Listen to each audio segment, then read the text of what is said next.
You are listening to Based in Fact, a true crime podcast. Join host Lisa O'Brien and Kyle Evans as they examine America's most infamous true crime cases as they were established in our courts and the basis for the decisions of the appeals courts, not the court of public opinion.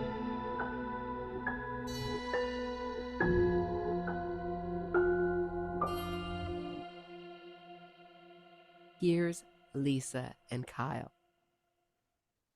Welcome to season 2 of Based in Fact, a true crime podcast. I'm your host, Lisa O'Brien, and I'm joined by my guest co host today, Robb Chadwick, a retired journalist who has contributed a lot of information and insight into the case of State of Maryland versus Adnan Syed. Kyle is off this week, tending to family obligations. This is episode 9, Oklahoma versus Anthony Castillo Sanchez. Sanchez was linked to the December 20th, 1996 kidnapping, rape, and murder of OU graduate Juli Busken via a cold case DNA hit in July of 2004. We're looking at the evidence against Sanchez, his trial, direct appeal, and state and federal post-conviction claims, including his recently rejected actual innocence claim, which alleged that his deceased father, Glen Sanchez, confessed to killing Juli Busken in statements he made between 2020 and his 2022 suicide. And good afternoon, Robb. Thank you so much for joining me today. Hello, Lisa. Thank you for having me. And before we get started, I wanted to give you a chance to just introduce yourself to the listeners.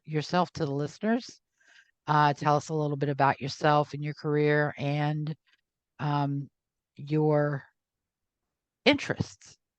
Okay. As you mentioned, I am a retired journalist. I've always had a strong interest in true crime, especially the Kennedy assassination and the Leo Frank case and some other cases. It just so happens that about the time I retired, the serial podcast had been released, and I got very interested in the Adnan Syed case. So I spent a lot of time on Twitter talking about that and several other cases. And I've also written things, but here and there on the internet over time. So I'm now in the process of trying to reassimilate some of the better things I've written into a blog at robbchadwick.blog. And that's where we are now. Wonderful. I'm looking forward to that. Dealing with the Syed case, or will you focus on multiple different cases? I had originally intended to focus on the Syed case, and I probably will still go back to that and probably reassemble a lot of that I've written into chapters of a book and so forth and so on. But I'm almost ready to move on from that, so I'm really interested in some of the cases that are coming up. I'm also interested in the Tommy Ziegler case in Florida, which I don't know if you know about that. It's another one like Syed Day. It's impossible for him to be innocent, but he tries everything in the world to make people think he is. So there'll probably be a lot of things. All right, interesting. I'll have to take a look at that one. Is that one making its way through trial, or has it? Oh, it happened in 1975. He Okay. Yeah, he took his wife to the furniture store, and her parents were coming along to pick up a chair, and he had one of his customers scheduled to arrive at the same time.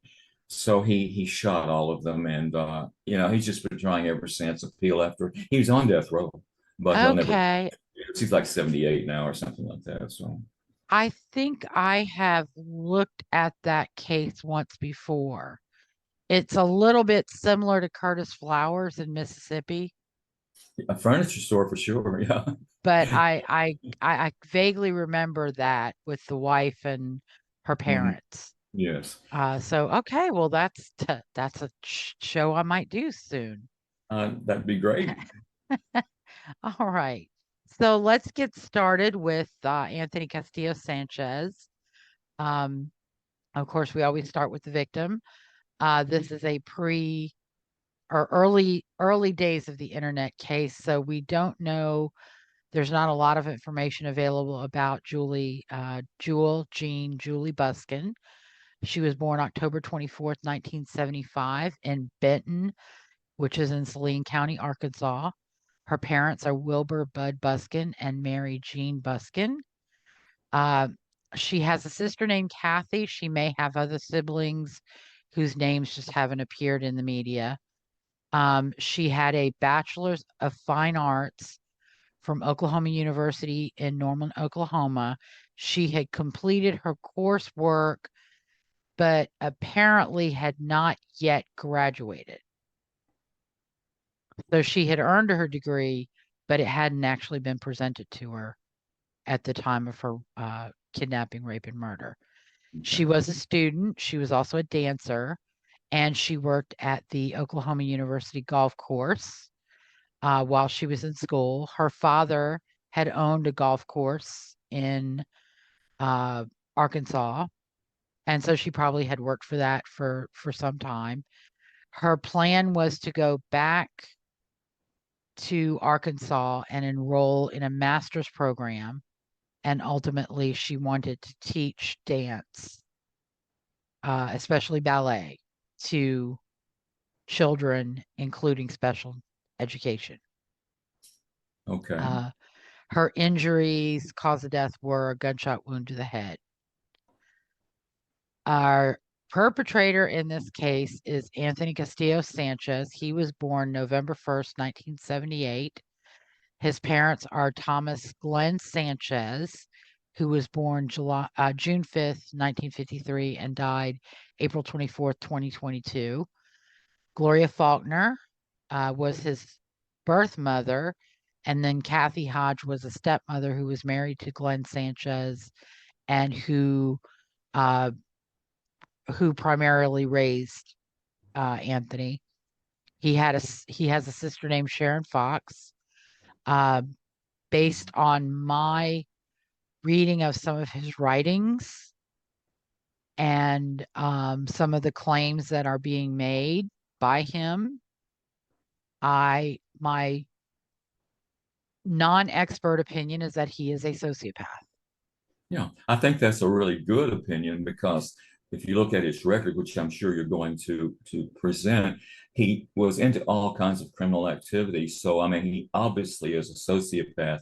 He may tend toward that side of psychopathy rather than a pure psychopath, but he's definitely a sociopath. Right.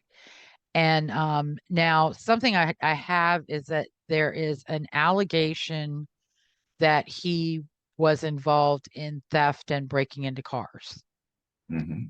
And oddly enough, after Juli Busken's murder, he started getting caught.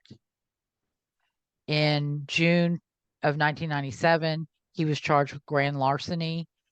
On September 18th, 1997, he has a failure to appear. In that case, on the 1st of September 1998, he has receiving stolen property, 2 counts, possession of marijuana, which was a misdemeanor, 2 counts, possession of paraphernalia, also a misdemeanor, 2 counts, and transporting a loaded firearm, another misdemeanor, 2 counts. On May 3rd, 1999, he had a throwing an object at a vehicle and feloniously pointing a weapon charges. On September 16th, 2001, he was charged with rape in the first degree and burglary in the second degree, and also escaped from a penitentiary. And of course, in this particular case, his victim is Jewell Jean Juli Busken, who was 21, but his former girlfriend, who was the victim of the 2001 rape and burglary, is also a victim. Right. And not to diminish her. And it was the crime he committed against her, which ultimately led to him being caught for Julie's murder. And it's so ironic that the advocates for Sanchez claim Glen had this vast criminal record, and they ignore the fact that so did Anthony. But Glen didn't have a record, did he? Not that I can find in Oklahoma. and not that I can find in Texas. I checked Harris County's records and I checked the Court of Criminal Appeals records, and I don't find anything for Thomas Glen Sanchez No. having any sort of criminal record. I think Glenn was originally from Texas, but he had been living in Oklahoma for decades. Right. I think there are two Glen Sanchez's, and I think people are getting them confused. It's like Correct. on the Adnai case, when you talk about Jewell, his father is also in the database, and people get them confused all the time. Correct. And I believe that that is what's happening. And I will go a step further, and I believe that it is deliberate, that they are pretending or they're leading people to believe that the Thomas G. Sanchez, born December 1963, is Sanchez's father. Mm-hmm. And I think it's deliberately misleading. Right. So the crime occurred on December 20th, 1996. Juli Busken was a 21-year-old student at the University of Oklahoma College of Fine Arts at Norman. She'd finished all of her classes and had earned her bachelor's degree in fine arts. Her plan was to return home to Benton, Arkansas, and enroll in graduate school at the University of Arkansas at Fayetteville. Juli was an accomplished ballerina who danced in productions in Oklahoma and Arkansas.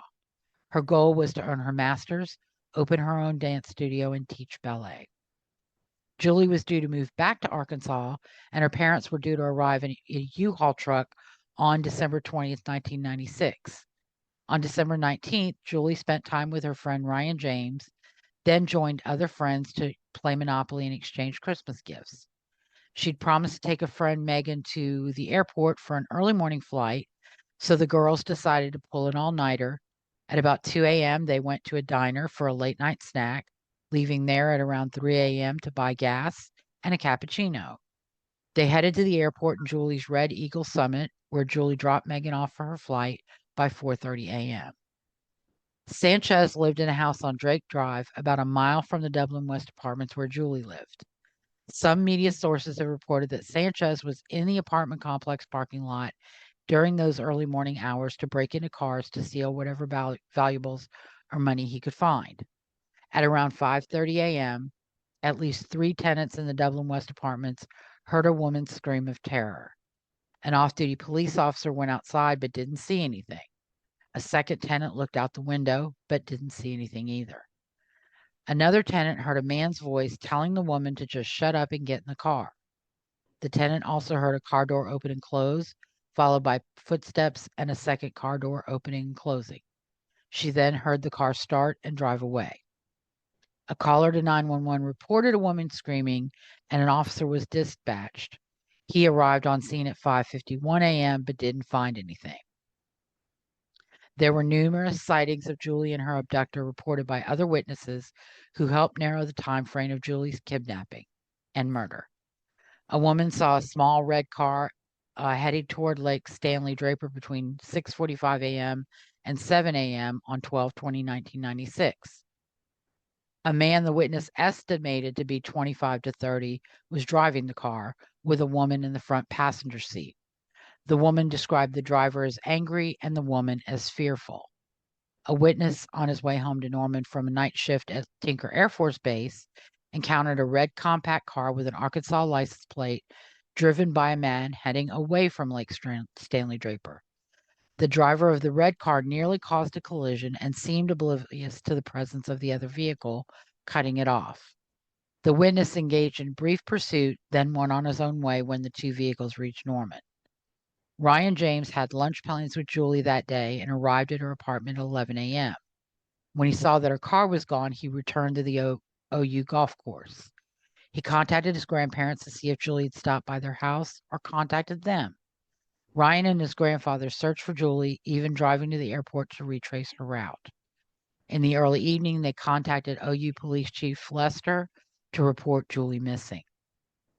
A man walking at the lake around noon saw something odd lying at the shoreline, but didn't investigate until later that night after dark. When he realized the odd sight was a woman's body, he called police, who descended on the scene.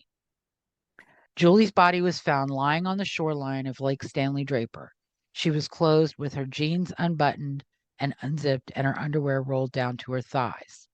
Her hands were bound behind her back with black laces, and she was lying face down with her head and shoulders in the freezing water. Her opal and diamond ring was missing from her finger and never found. She died from a contact gunshot wound to the back of the head. In addition to swabs taken during Julie's autopsy, police recovered a discarded pink leotard with the initials JB on them at Lake Stanley Draper crime scene. They also recovered footprints leading away from the site of Julie's body. They were able to determine that the shoe prints were consistent with a size 9 Nike Air Max tennis shoe. Julie's car was found parked near the Dublin West Apartments later that evening. Inside, police recovered a pair of pajama bottoms with semen stains on them. Julie's cell phone, a radar detector, and CD player were missing from the vehicle and never recovered. In the driver's side of the vehicle, police found red dirt consistent with the dirt at Lake Stanley Draper. Analysts were able to identify human spermatozoa on the leotard, panties, pajama bottoms, and Julie's anal swabs.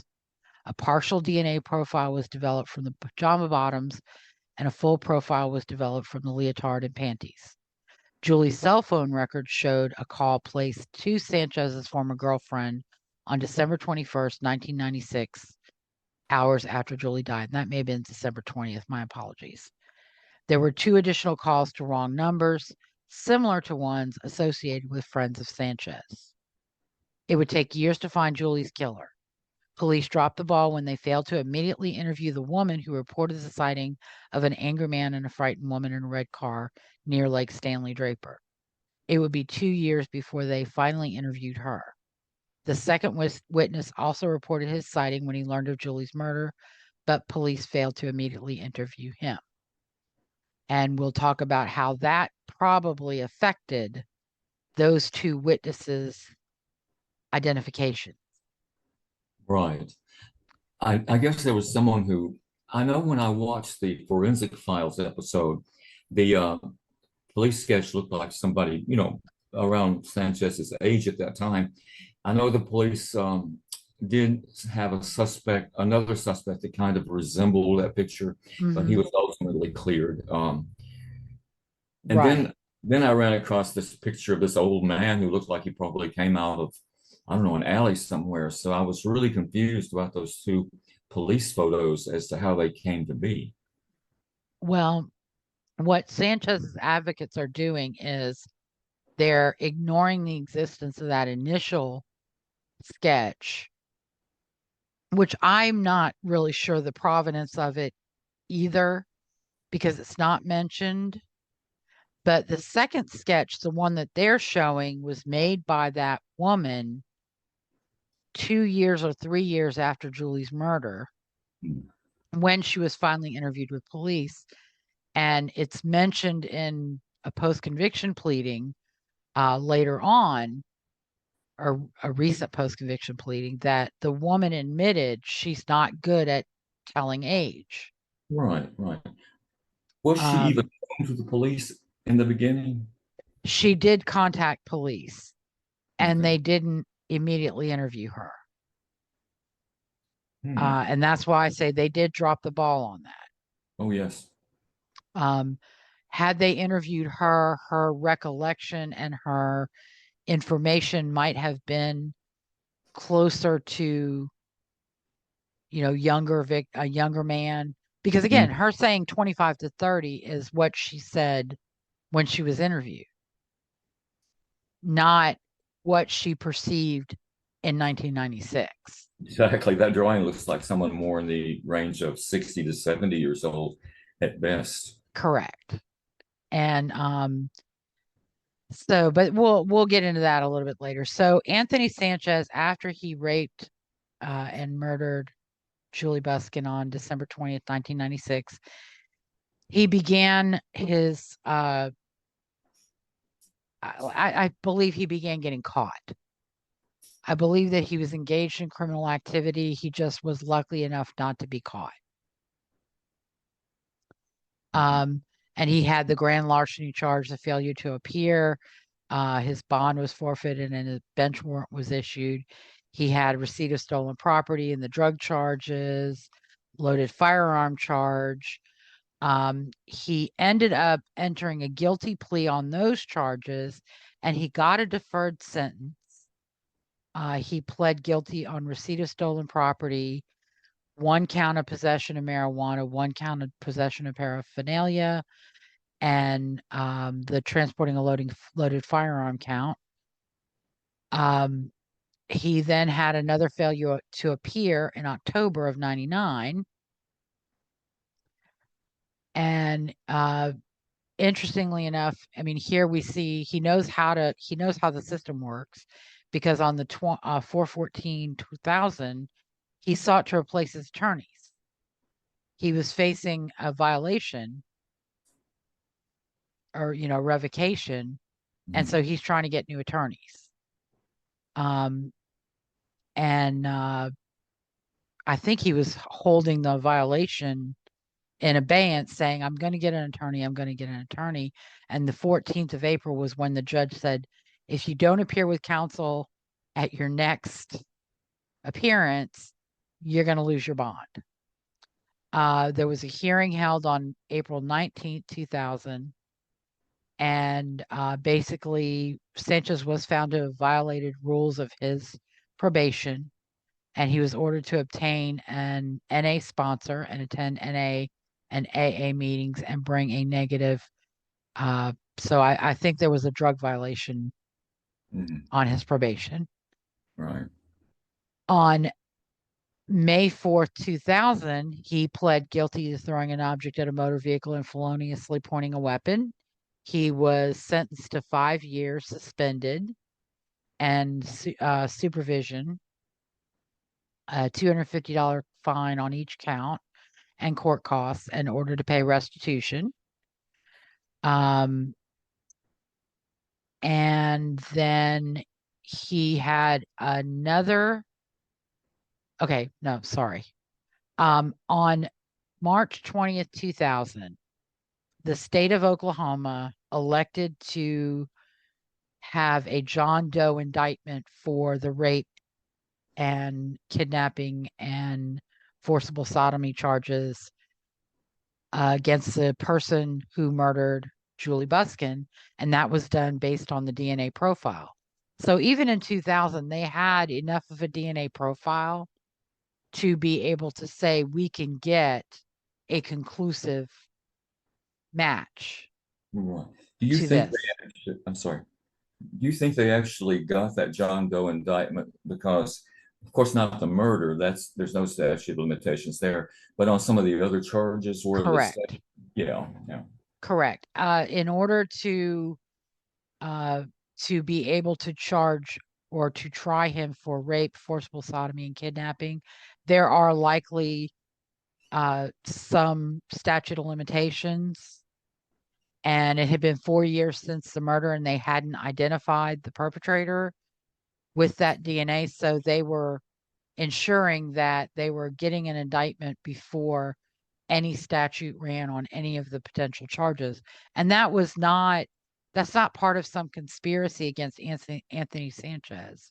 It's simply making sure that they can charge first-degree murder and try him for first-degree murder with these underlying charges. Because if the statute runs on those charges, then they're left with murder and they can't argue first degree. Yeah, it happens in a lot of cases. It's not, certainly nothing about this case in particular. I mean, you have that going on all the time. Mm-hmm. Correct. And it's not, like I said, it's not a sign of some conspiracy. And then on September 16th, 2001 is when Sanchez basically broke into his ex-girlfriend's apartment. When she arrived home, he was sitting in the dark waiting for her. He raped her. Thankfully, he didn't kill her. And so she reported this to the authorities and he was arrested.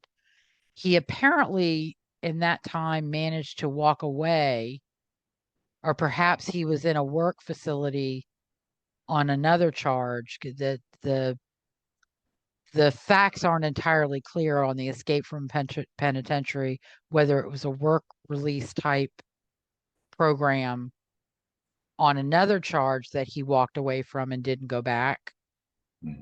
Perhaps because he had committed this rape and burglary, and so he elected not to go back like he was supposed to.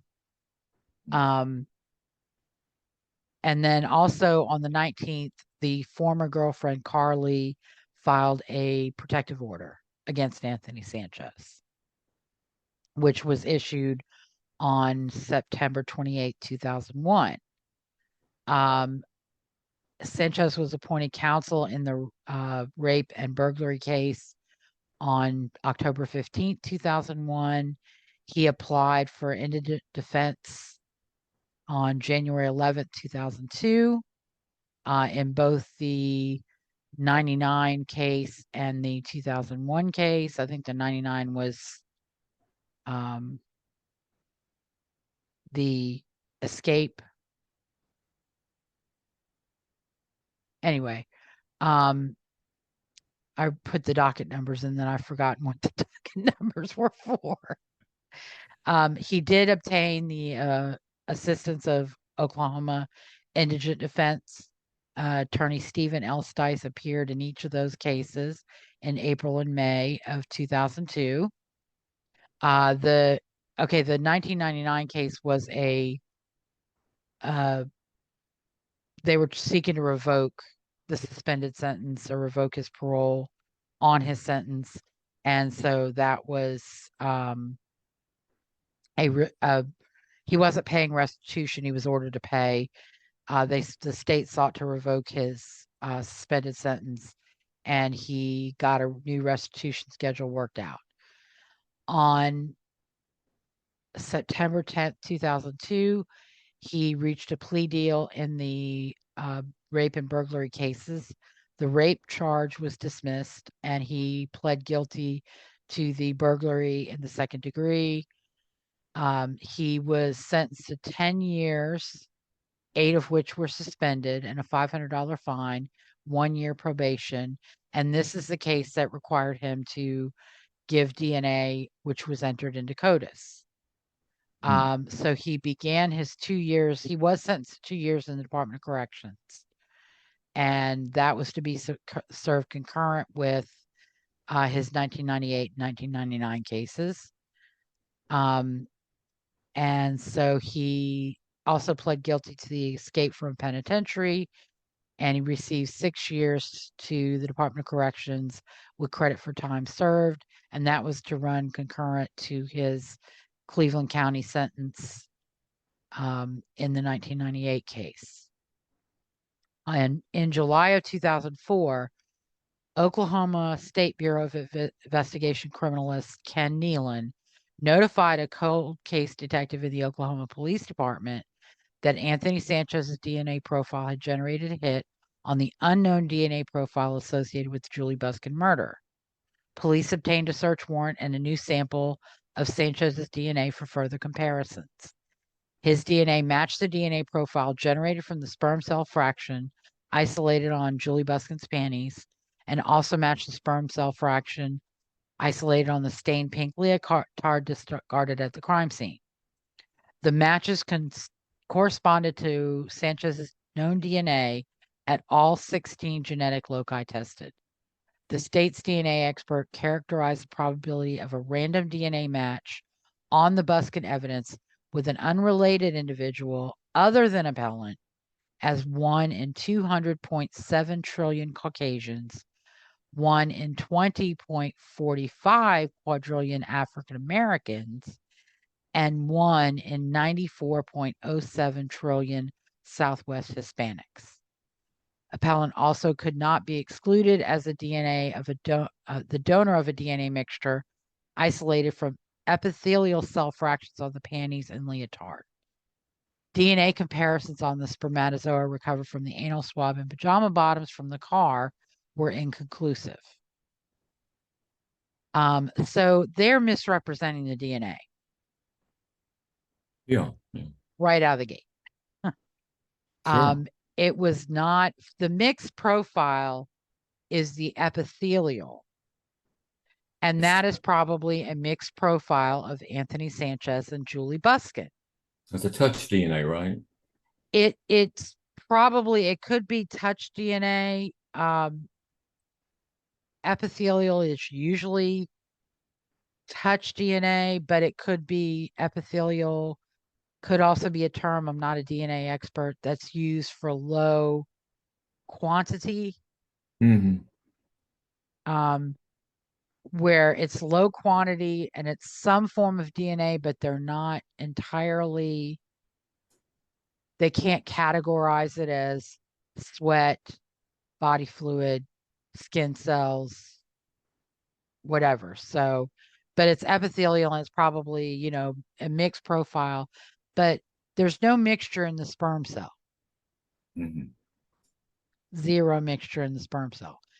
And as they've pointed out, the vaginal and oral swabs were negative. Again, the anal was, they did identify spermatozoa, but they were unable to get a full profile. I believe they were partial profiles. Same with pajama bottoms. And the pajama bottoms appeared to have been used to clean up someone. So, and that may be why it's low number and low quantity and they're unable to get a full profile. Mm-hmm. But if it's mishandled, if it's not properly collected, the odds are you're going to get mixture or you're going to get partial profile. You're not going to get a full 16 loci profile. And I'm going to say right now, David Ballard, if you read his report that I sent you yesterday, yes, he's basically saying Anthony Sanchez and Juli Busken must be related because they have the same DNA at some loci, the same numbers at some loci, which is not how DNA works. I don't know. I didn't know what to make of that. I mean, she wasn't related to them. No, she was not. And they may have a loci where they're both 15, 16. But of course, I kind of take all of his, I took his entire report, which as a journalist, you probably agree, was one of the worst written reports I've ever read in my entire life. It was rambling. There was no structure. It was like he was just trying to get bullet points into narrative format. Felt to me like he was trying to just beef up the report to get a number of pages in, Yeah. So it would be, a hefty report rather than an accurate one. Yeah, and it was only like 4 pages. Yeah, I know. So, but and he talks about what he found in what he reviewed, but he doesn't attach any of the things he reviewed, and they don't make any of those things public, which is troubling for me because that tells me you're hiding something. So anyway, but yeah, he says they must be related because they have alleles that have the same numbers. And that's not how DNA works. No. You have to match there has to be a certain number of alleles that match. Correct. What's the total? 16? 16 loci. Yeah, so I think at least 9 or 10 of them have to match or something. I can't remember, but it's a high number. It's much higher than 30%. So yeah, and that's another thing. 30% seems like a random number, because he doesn't identify which loci, and he doesn't identify how their numbers are the same, what Anthony Sanchez had and what Juli Busken had. Right. So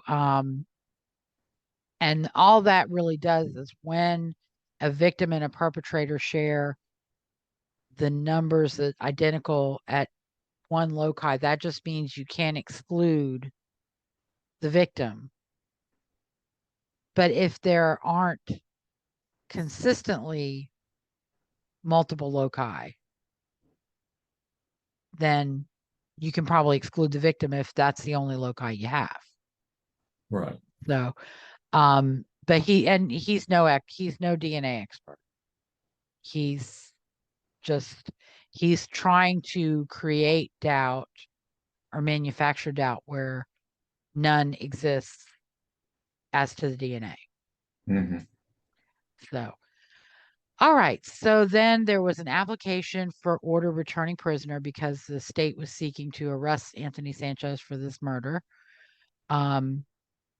Then an amended information and preliminary bill of particulars were filed on September 21st, 2004, changing the name of the defendant in the CF-2000-325 indictment case from John Doe to Anthony Sanchez. Sanchez made his first appearance on September 21st, 2004.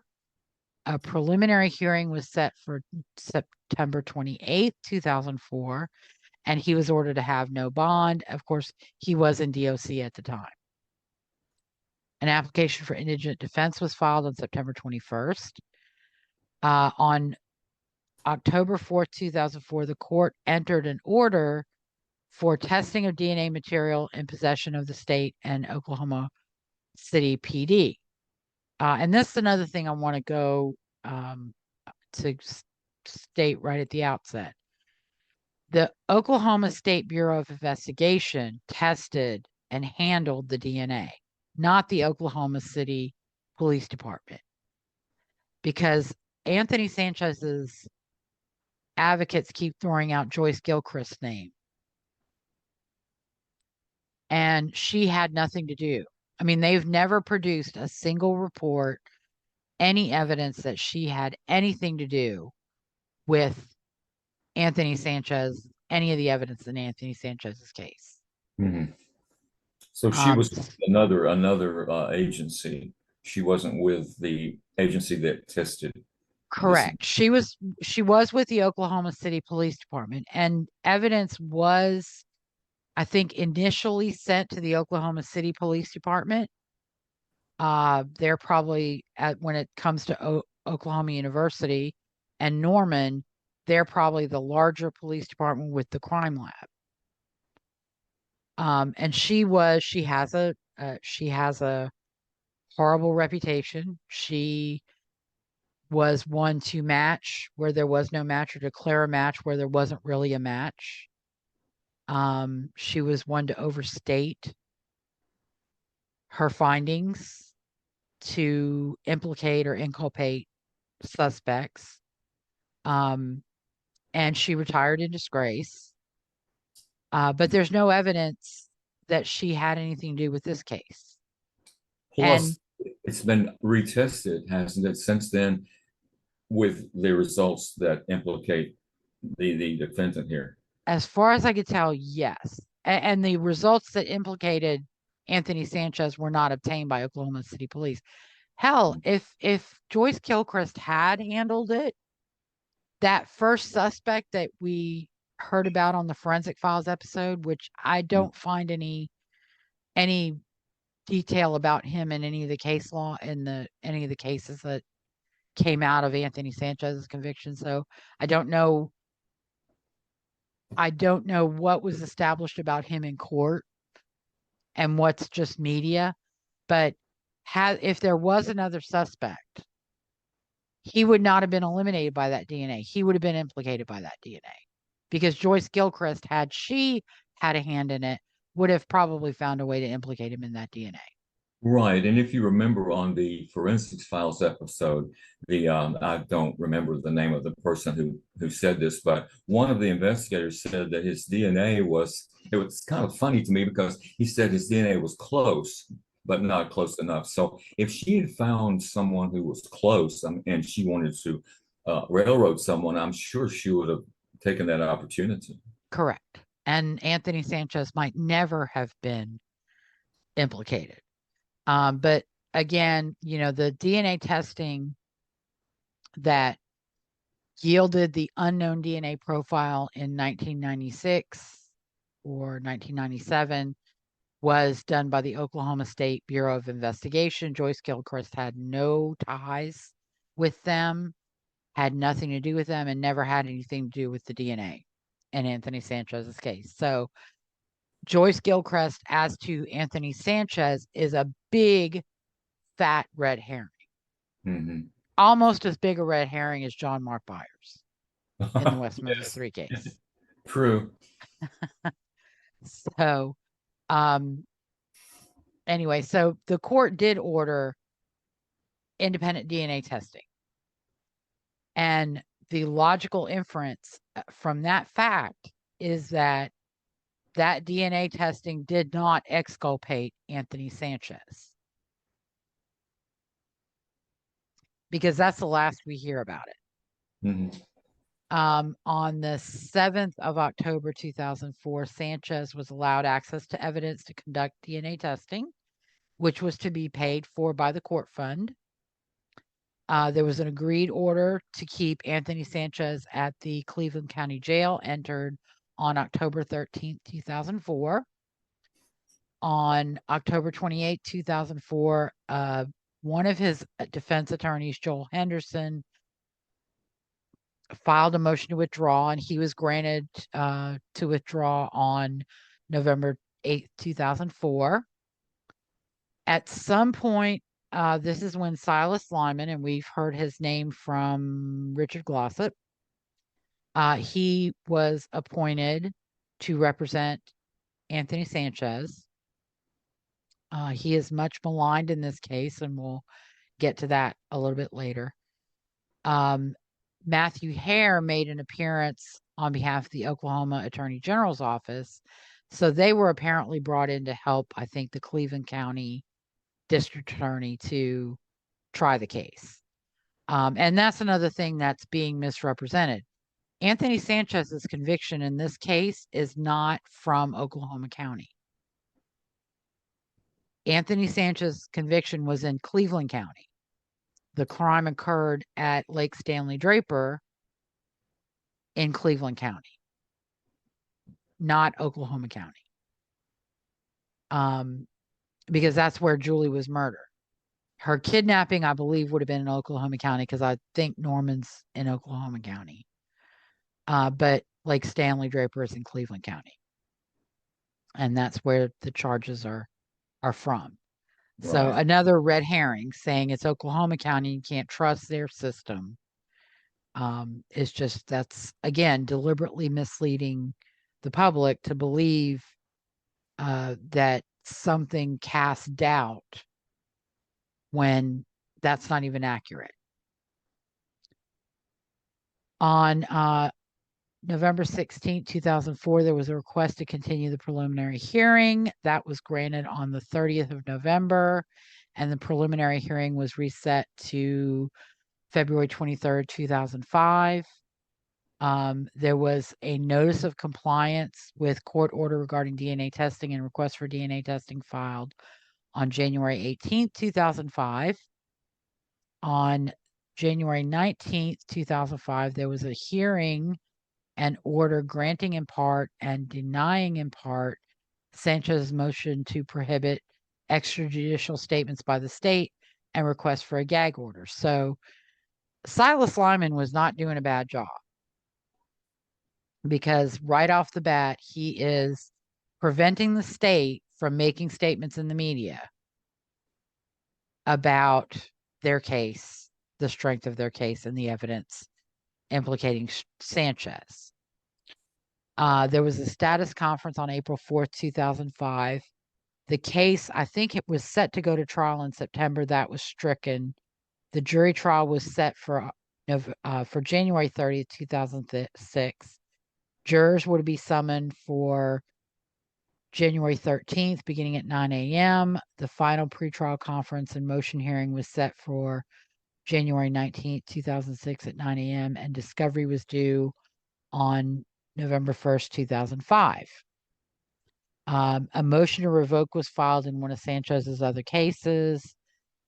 A status conference was held because of some discovery problems in the murder case. Sanchez was, in the meantime, in July of 2005, sentenced to 3 years at the Department of Corrections on each count in his 1999 813 case, which was to be served consecutive to other sentences.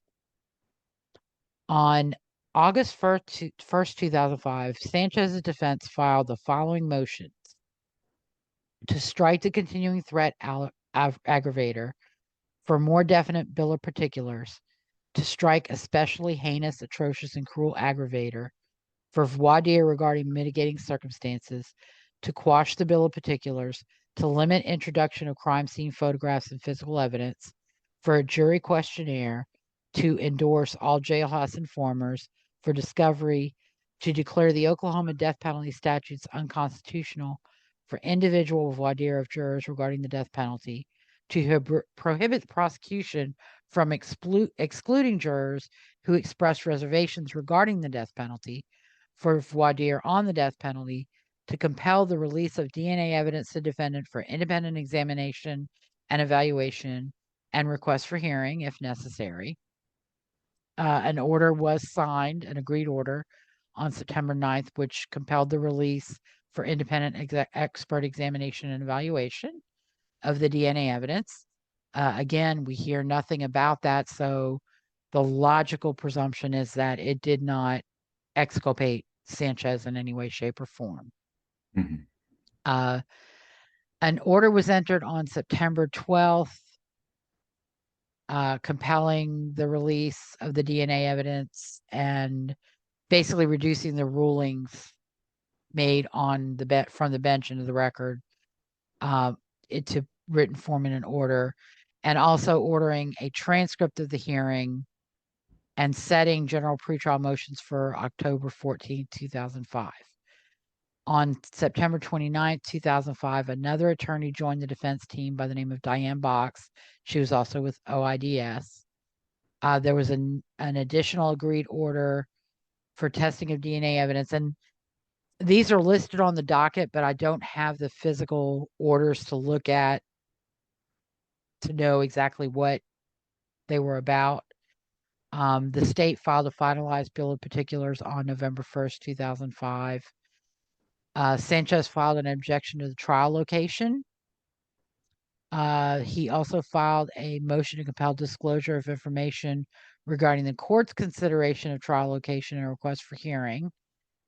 And the state filed an objection to remote trial location. Apparently, the main Cleveland County facility was not going to be available for trial. And so the court had set an alternate location, and nobody liked that. And then on December 13th, 2005, Judge Lucas, who had been presiding over the case, recused himself. Why did he do that?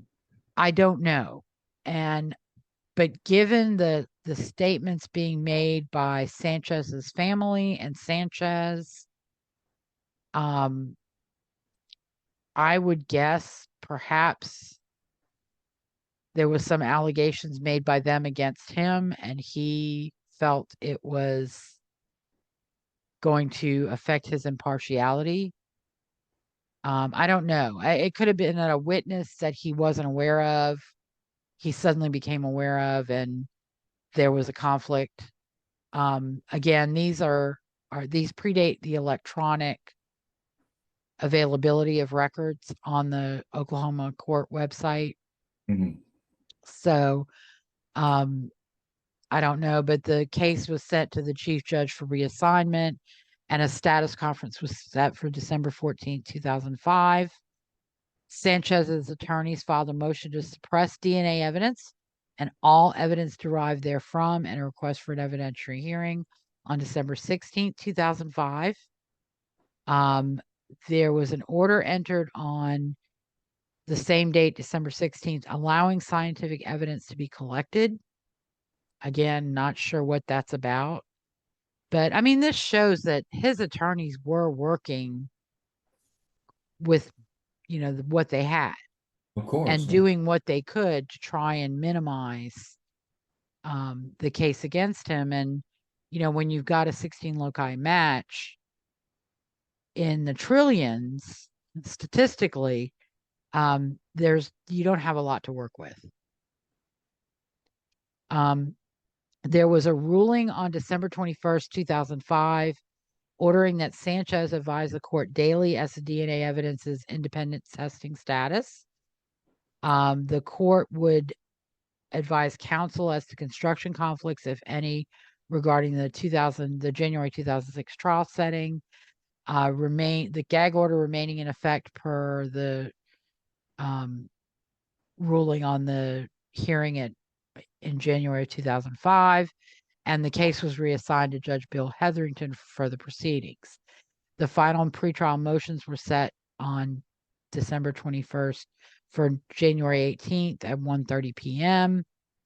And Sanchez's motion to suppress was set for January 4th, 2006 at 9:30 a.m. There was a notice of intent to offer evidence of a DNA profile filed by the state. The state also responded to Sanchez's motion to suppress DNA evidence on January 4th, 2006.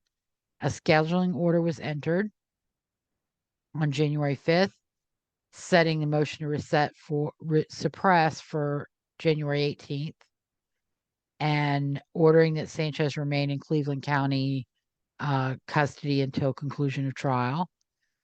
There's a memo in the file from an investigator named Donna Nelson regarding her interviews, and it has some interesting comments about Glen Sanchez, which is why I basically reproduced it here. The investigator noted that Sanchez's mother, Gloria Faulkner, was interviewed twice and was cooperative in her interviews and willing to talk to the investigator. She was unable to provide the kind of testimony we needed to help this client at trial. Asked to be released from her subpoena and was told it was too early for Silas Lyman to make a decision like that. Faulkner threatened to go to the DA and testify for their side. Father Glen Sanchez was interviewed once at the beginning of the investigation. He has since refused to talk to anyone on the defense team. The investigator only has a pager number because Glen travels and has no permanent address. He changed his pager number a couple of months before trial and did not advise the defense. Investigator learned this from another witness who is afraid Glen would be angry with her. He has never returned the investigator's page since his number changed. The lawyers have made an attempt to schedule an interview with Glen when he attended court hearings. He would never provide a time and would say he'd get back to them. Have been told Glen will not meet with them. He is paranoid and does not trust lawyers, cops, or white people. Glen refuses to cooperate even though they feel he would be one of the best witnesses for Sanchez during second stage. The investigator said she would continue to try to interview Glen, but believe he will continue to refuse to meet with them. Remember this later when we talk about Glen Sanchez's allegations. Mm-hmm. There was a notice of demand for chain of custody witnesses filed by Sanchez on January 17, 2006. There was a motion in limine filed on the same date by Sanchez regarding evidence used to support the continuing threat aggravator.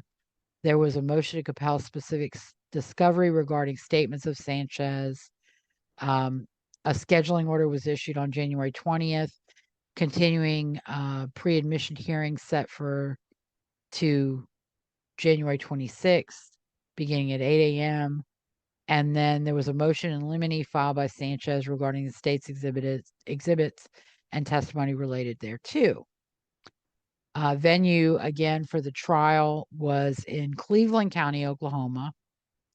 Initially, the Honorable Tom A. Lucas was presiding. He was replaced when he recused in December of 2005 with Judge William C. Hetherington, Jr. Counsel for the state was Matthew Hare, from the Oklahoma Attorney General's office, and Robert Richard Sitzman, the Assistant DA for Norman. Counsel for the accused was for trial was Silas Lyman, Diane Box, and Joe Robertson, who actually came in for direct appeal. My apologies.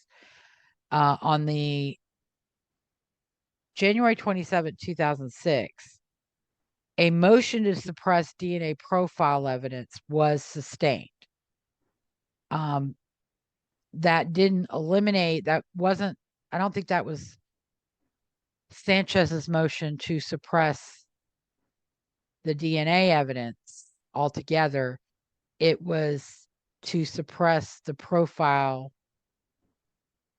evidence that the state wanted to use. But again, I don't have access, so it's kind of confusing as to what. I mean, the DNA evidence obviously came in because it's the main evidence, but I think they were surprised. He wanted the DNA profile used in the indictment to be suppressed. Okay. So, and I wish I had the motions to be able to see what it dealt with and what that would have actually meant. The guilt innocence phase of the trial began on January 30th, 2006, and concluded on February 16th, 2006. Sanchez filed additional motions in limine on February 6, 2006, seeking to suppress DNA evidence and argument, cellular telephone records and tower locations, and evidence of other crimes or bad acts. That obviously was not granted because all of those aspects were, all that evidence was used at the trial. The verdict was rendered by the jury guilty on counts 1 through 4 on February 16, 2006. The penalty phase began on and ended on February 16, 2006, and Sanchez was sentenced to death. That formal sentencing was done on June 6, 2006. And there was a letter from Sanchez received by the court on February 21st, which isn't part of the record. A minute entry was entered on February 23rd, which basically detailed the verdicts of guilty on count 1, guilty on count 2, and his sentence was 40 years and $10,000 fine. Guilty on count 3, 20 years and $10,000 fine. He was guilty on count 4, and there was no separate sentencing. And the second stage verdict was death, and the jury was discharged. The court entered a summary order. Basically, the court said it was in receipt of the defendant's pro se submission delivered to the courthouse by a third party. The clerk was instructed to file same. The court will not accept any further submissions without it being submitted through counsel. Regarding the February 18, 2006 request, defendant is not entitled to a copy of the transcript separate and apart from the appeal process. Defendant's request for police and witness statements is denied, and his request for journal and notes must be directed to whoever is in possession of them. And copies of these were provided to the DA, Attorney General, and Sanchez's counsel. And of course, his family began bad-mouthing Silas Lyman, but Silas Lyman was facing conclusive DNA evidence from 2 pieces of evidence, one found on the victim's body and one found at the crime scene, that conclusively identified Anthony Sanchez. He tried implying that the DNA could belong to Glen Sanchez when he questioned the DNA analyst. However, she very clearly said, no, Sanchez is a composite of both his father and his mother. His father's DNA is not going to be identical to his DNA. So he was doing the best with what he had, but he had conclusive DNA. That's a very difficult burden to overcome. Absolutely is. And so anyway, so he was permitted to withdraw. But if you saw in that propaganda film that I sent you, they're claiming Silas Lyman was so mean and horrible. And as you can see from the things that he filed, he worked with what he had, and he did the best he could. The best he could with what he had, absolutely. So, and this is when Joel Robertson appeared on May 23rd, 2006, because Lyman was permitted to withdraw because they were bad-mouthing him. The formal sentencing occurred on June 6th. An order was entered on June 8th with notice of intent to appeal, determining indigency, appointing appellate counsel, ordering preparation of the appeal record, granting trial counsel's motion to withdraw, and notice of appellate counsel and designation of the record. A death warrant was signed on June 9th, 2006. There was also an order on June 19th allowing psychological testing of Sanchez by A. McGarren, PhD, and R. Kishore, PhD, and allowing Sanchez to remain in Cleveland County Jail for that forensic examination. A certificate of appeal was filed on June 15th, 2006, and the case was assigned docket number D-2006-627 at the Oklahoma Court of Criminal Appeals, which also entered an order on July 18th, 2006, staying the execution. Sanchez's counsel for direct appeal was Michael D. Moorhead, Janet Chesley, and Joe P. Robertson. The state was represented on appeal by the Oklahoma Attorney General and Cleveland County DA. Sanchez's issues raised on appeal were Proposition 1, that the district court committed reversible error by trying him before the jury in shackles in violation of 22 OS 2001, Section 15. Now, why would he be tried in shackles? Because he has an escape from the penitentiary on his record. And it was a recent escape from the penitentiary. Right. So, and unfortunately, the court did not put that on the record. Did not get that on the record. So the appellate court criticized them ultimately for not making a record of the reason for this. And they said in future cases, if you don't have a record, we're going to reverse. Right. But that is why he was tried in shackles, because he has an escape on his record. Proposition 2, the district court denied a full and fair examination of prospective jurors regarding their opinions on the death penalty.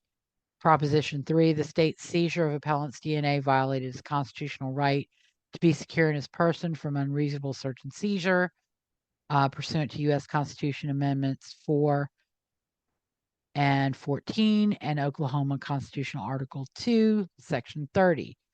Proposition 4 was that the district court committed error when it admitted evidence tending to show that shoe prints at the scene of the Busken murder were similar to a pair of Nike shoes owned by appellant. Specifically, the admission of a former girlfriend's calendar entry was inadmissible hearsay, and the state failed to establish a sufficient nexus associating appellant with a pair of Nike Air Max 2 shoes and the shoe impressions photographed at the scene. Proposition 5, the evidence is insufficient to convict Sanchez of murder and rape. While he concedes that the DNA evidence establishes a strong connection between Sanchez and a sexual assault, he argues the evidence of murder is insufficient. The major points are as follows. Nothing whatsoever places him in the car, meaning none of the fingerprints developed from inside Miss Busken's vehicle could be matched to him. While a witness described Juli Busken as the female she saw in the red car near Lake Stanley Draper, the witness's description of the driver as an older man points to someone other than Sanchez, who had just turned 18. Because of the narrow time frame established by the respective sightings related by the one Lake Stanley Draper witness who saw two people riding together around 6:45, and the second who saw a lone driver leaving Lake Stanley Draper around 7:15, the sexual assault probably occurred elsewhere. Sanchez argues that the times involved lend themselves to more than one person involved. The absence of trauma to Juli's vaginal area and the absence of any detectable semen or spermatozoa in the vaginal cavity fails to establish the penetration required by statute to convict Sanchez of first-degree rape. This is where sociopath comes along, although that was probably an attorney's argument. But more likely than not based on Sanchez's claims, because we're hearing those claims now. Proposition 6, the district court erroneously admitted sentencing stage evidence showing appellant's sexual assault of a girlfriend in 2001 as proof of the continuing threat aggravating circumstance, because that charge was dropped. Proposition 7, prosecutorial misconduct in the sentencing phase, closing arguments renders his death sentence unreliable and unfair by emphasizing that a death verdict could only be the result of 12 people unanimously returning a verdict, improperly appealing to societal alarm by urging the jury to imagine Sanchez embarking on a reign of terror with homemade weapons obtained within the prison walls, referring to Sanchez and his actions as evil, and stating that some people come to symbolize evil by their infamous acts, and interjecting God into the proceedings. Proposition 8 was the state's use of continuing threat aggravating circumstance results in a cruel and unusual punishment, and that cites U.S. Constitutional Amendments 8 and 14 and Oklahoma Constitutional Article 2, Section 9. The Proposition 9 was the district court's instruction on mitigating circumstances was inadequate. Proposition 10 was ineffective assistance of counsel under the 6th and 14th Amendments and Article 2, Section 20 of the Oklahoma Constitution as follows. Defense counsel failed to marshal the evidence by all but conceding appellant's guilt of rape and sodomy, failed to object to improper arguments discussed in Proposition 7, and failed to discover and utilize additional mitigating evidence of appellant's turbulent family background. And then Proposition 11 was the good old cumulative error warrants reversal or modification of the sentence. On February 9, 2007, there was an order remanding the matter to Judge Hetherington for findings of fact and holding briefing in abeyance until resolution of Sanchez's objection to completion of the record on appeal, which I believe dealt with color photographs. And I'm going to skip over some of this stuff. Apparently, his attorneys, or what was transmitted to the Court of Appeal, were black and white copies of photographs that were in the record. And so they objected to that, and the attorney was ultimately, the clerk was ordered to produce color copies, which were mailed to Michael Moorhead, Sanchez's attorney, on March 19, 2007. A briefing schedule was then set on May 17, 2007, placing Sanchez's brief due 120 days from the date of that order. Then Sanchez, on August 1st, 2007, filed a second notice of objection to completion of record on appeal, and a renewed second objection on September 12th, 2007. An order was entered on the 14th of September, directing the clerk at the OCCA to return sealed juror questionnaires to the district court to adequately complete the appeal record, holding briefing in abeyance during the period of appeal record is being completed. Also ordering the district court to make its determination and complete the appeal record within 30 days from the date of this order, and holding the balance of Sanchez's briefing time in abeyance, which was 45 days, that would commence on the date the sealed juror questionnaires were transmitted. So this is 2 times that he's objected to the record and gotten an abeyance while the record was supplemented. So again, this is showing the attorneys doing their jobs properly. Absolutely. It looks like they did everything possible to me. Right. And so on October 5th, 2007, sealed juror questionnaires were transmitted to the OCCA clerk and received by the OCCA clerk. An order was entered on October 30th establishing access to the juror questionnaires and resetting the briefing schedule. They also sought an order in December directing the district court to advise whether original questionnaires of the entire veneer were available. The veneer who were questioned but excused from service, if the questionnaires for those people had not been destroyed, they wanted them sealed and sent and supplemented in the record. So again, December 2007, his attorneys find more things that need to be added to the record. The district court responded on December 20th, 2007. Whatever their response was isn't highlighted in the docket, so I can't tell whether those veneer questionnaires were available or not.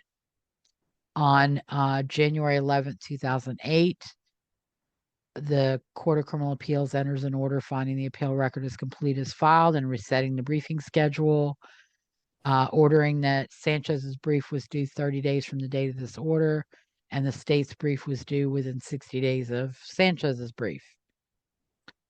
Sanchez filed his brief on April 10th, 2008, which I believe he had a couple of extensions of time that he asked for and got. He also filed an application for an evidentiary hearing on his Sixth Amendment claims regarding the shackles and additional mitigation evidence. And he filed a motion to amend on June 2nd, 2008, to amend his application for evidentiary hearing on Sixth Amendment claims. The state filed an appellee brief on August 8th, 2008. They got a couple of extensions as well. The cause was submitted on August 11th, 2008. Sanchez filed a reply brief on August 28th, 2008. Now, on December 18th, 2008, the clerk of the Court of Criminal Appeals received a document from Thomas Glen Sanchez that was titled Information That Needs to Be Put on the Record. Sanchez complained that none of Anthony's lawyers has listened to him, that he had a tape of Lyman and Box where he met them. He tried to meet with them in Panera Bread in Norman. He said they stormed out of that meeting. Now, this is a person who wouldn't meet with Sanchez's investigator. Right. But he's claiming to have tried to meet with them. And probably what happened is he tried to meet with them in Panera Bread, and they realized he was recording them, and so they left. He said Moorhead and Chesley have never talked to him. And I'm just going to put this out there. If your child is over the age of 18, his attorneys, A, do not have to do what you tell them to do. B, do not have to listen to you. And C, do not have to talk to you. Right. And in some cases, it is better that your child's attorneys do not do any of those things. Because then that interferes with the attorney-client relationship between your child and his attorney. And that's never a good thing. Right, because the Fifth Amendment doesn't really protect parents, does it? The Sixth Amendment, no. Well, I mean, if they're asked to testify, I mean, if the parents. Oh, no. And if you say something incriminating to your child's attorney can use that against you. And is completely free to do that, because there is no attorney-client relationship. Now, if your child is underage, you have some control, but not well, you have some control, but you should let the attorney drive the bus. Mhm. Because as we've seen with Brendan Dassey, you know, Barb let the family drive the bus, and so Brendan ended up not testifying.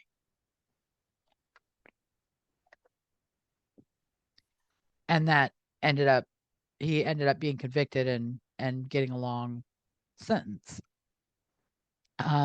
He complained that Anthony had never met Chesley. He complained that Moorhead and Chesley accused him of committing the murder and letting Anthony take the fall. He says he's been unable to meet with Anthony's post-conviction lawyers, Wendy Hobbs and an attorney named Lewis. He also wanted to provide information to the record that Anthony's lawyers should know. He claimed there's nothing that says Anthony murdered and raped Juli. Anthony was convicted on DNA evidence. There were no spermatozoa detected on the oral swab, vaginal swabs, or pajama bottoms, which I don't believe is true. I believe that the spermatozoa were detected, but the DNA was inconclusive. Right. An inconclusive DNA profile was obtained from the rectal swab and pajama bottoms, but he ignores the conclusive profiles from the panties and the leotard. Mm-hmm. He alleges that Joyce Gilchrist may have had something to do with the DNA since she wasn't terminated until 2001. Again, Oklahoma City Police Department didn't process the DNA.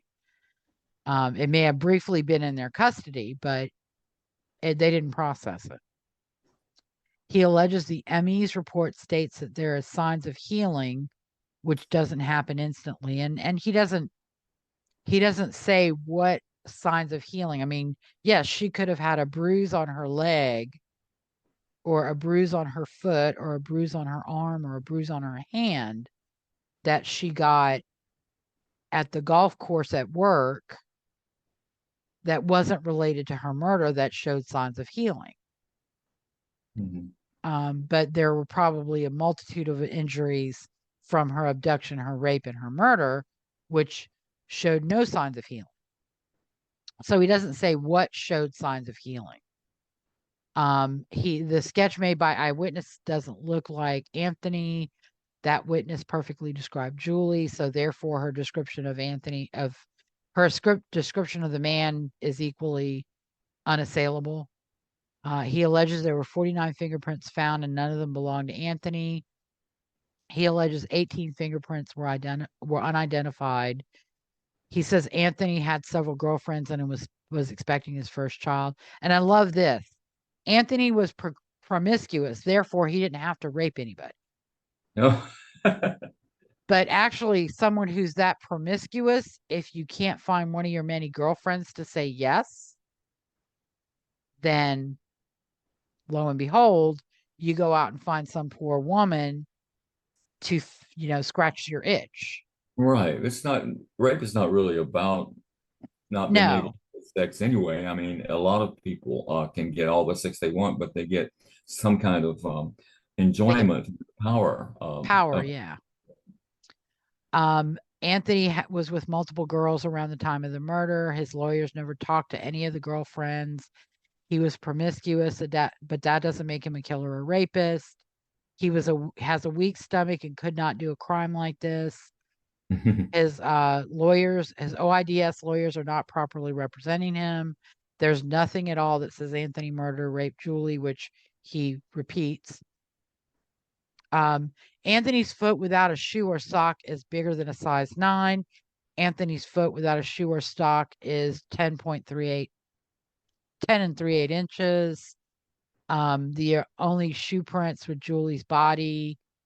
He's making a solid record saying that OIDS lawyers are not adequately representing my son, Anthony Castillo Sanchez. And something tells me that Glen Sanchez is probably equally sociopathic. Mm-hmm. But, again, he's excluded by DNA. And that's the bottom line. There was also a letter sent by Kathy Hodge, which is Anthony's stepmother, and Anthony filed another pro se document on December 23rd, 2008. that's entitled Documentary Proof That I've Been Trying to Get Put Forth. The Court of Criminal Appeals set oral argument for February 10th, 2009 at 10 a.m. in the Dick Bell courtroom at the Oklahoma University College of Law in Norman, which is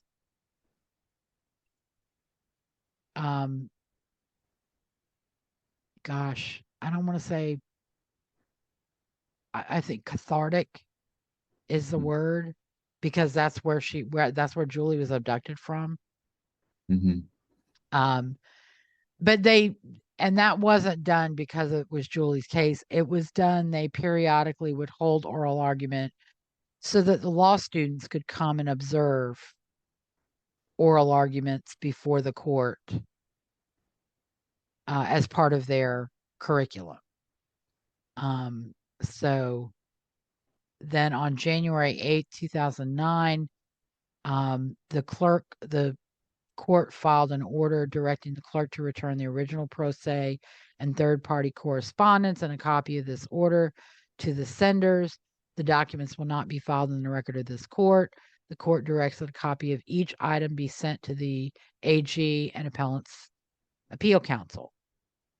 And that's how this was filed with the recent state writ, but I put it where it happened during the course of the direct appeal. And then oral argument was held on February 10th, 2009. Supplemental authorities were filed by each party on the 23rd and 24th of February. An order was entered on March 16th, 2009, remanding to the district court for an evidentiary hearing within 30 days of this order to take relevant evidence and prepare a complete transcript within 15 days of the hearing. And this was on being tried in shackles. And then the parties could file supplemental briefs not to exceed 10 pages. A motion to continue the hearing was granted on April 24th, 2009. On May 1st, 2009, the district court entered an order granting the joint motion for continuance of evidentiary hearing and denying Sanchez's motion to expand the scope of the hearing and for a directive to prepare findings of fact and conclusions of law. The hearing was held on May 18th. An order was issued upon remand on May 22nd. The transcript was received by the Court of Criminal Appeals on June 3rd. Supplemental briefs were filed on June 12th. Sanchez sent a letter with information to be put on the record on August 5th, 2009. On August 12th, he filed a request to file a supplemental brief concerning new authority on issues previously raised. That motion was denied on August 28th, 2009. The clerk was also directed to return the pro se correspondence. Again, the items were not properly before the court and cannot be considered in connection with appellant's pending cases. But copies were to be sent to the AG and Appellant's Appeal Council. The court entered their decision on December 14th, 2009. The judgment and sentence of the District Court of Cleveland County was affirmed pursuant to 3.15 rules of the Court of Criminal Appeals. The mandate was issued upon the delivery and filing of the decision, and the opinion was authored by Judge Lewis with Judge Johnson, Judge C. Johnson and A. Johnson, Judge Lumpkin, and Judge Chappell all concurring. The defendant appealed a judgment of the District Court of Cleveland County, Oklahoma, that convicted him of first-degree murder, first-degree rape, and forcible sodomy under Oklahoma statutes, and then imposed the death penalty.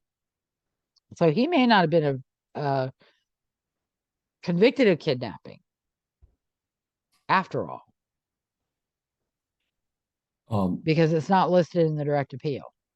Okay.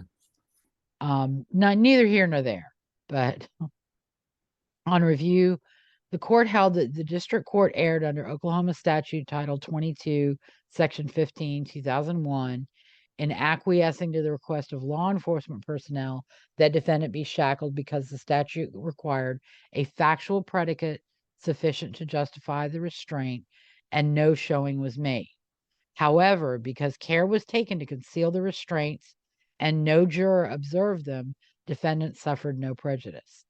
The evidence was sufficient to support defendant's convictions because it tended to show that defendant forced the victim into her car, sexually assaulted her, murdered her, dumped her body, and took some of her belongings with him, where DNA evidence extracted from sperm was found in the vehicle, on the victim, and on her clothing, where phone calls made from the victim's phone after her murder were placed to defendant's then girlfriend, and where footprints of a Nike tread pattern were found at the scene, and defendant owned shoes with the same tread pattern and of the same size. After reviewing the evidence and finding that the aggravating circumstances outweighed the mitigating evidence, the court concluded the sentence of death was factually supported and appropriate. The judgment of conviction and imposition of a capital sentence was affirmed. And I want to repeat on this case the findings on some of the specific propositions, because we're hearing complaints about those things now as reasons for doubt.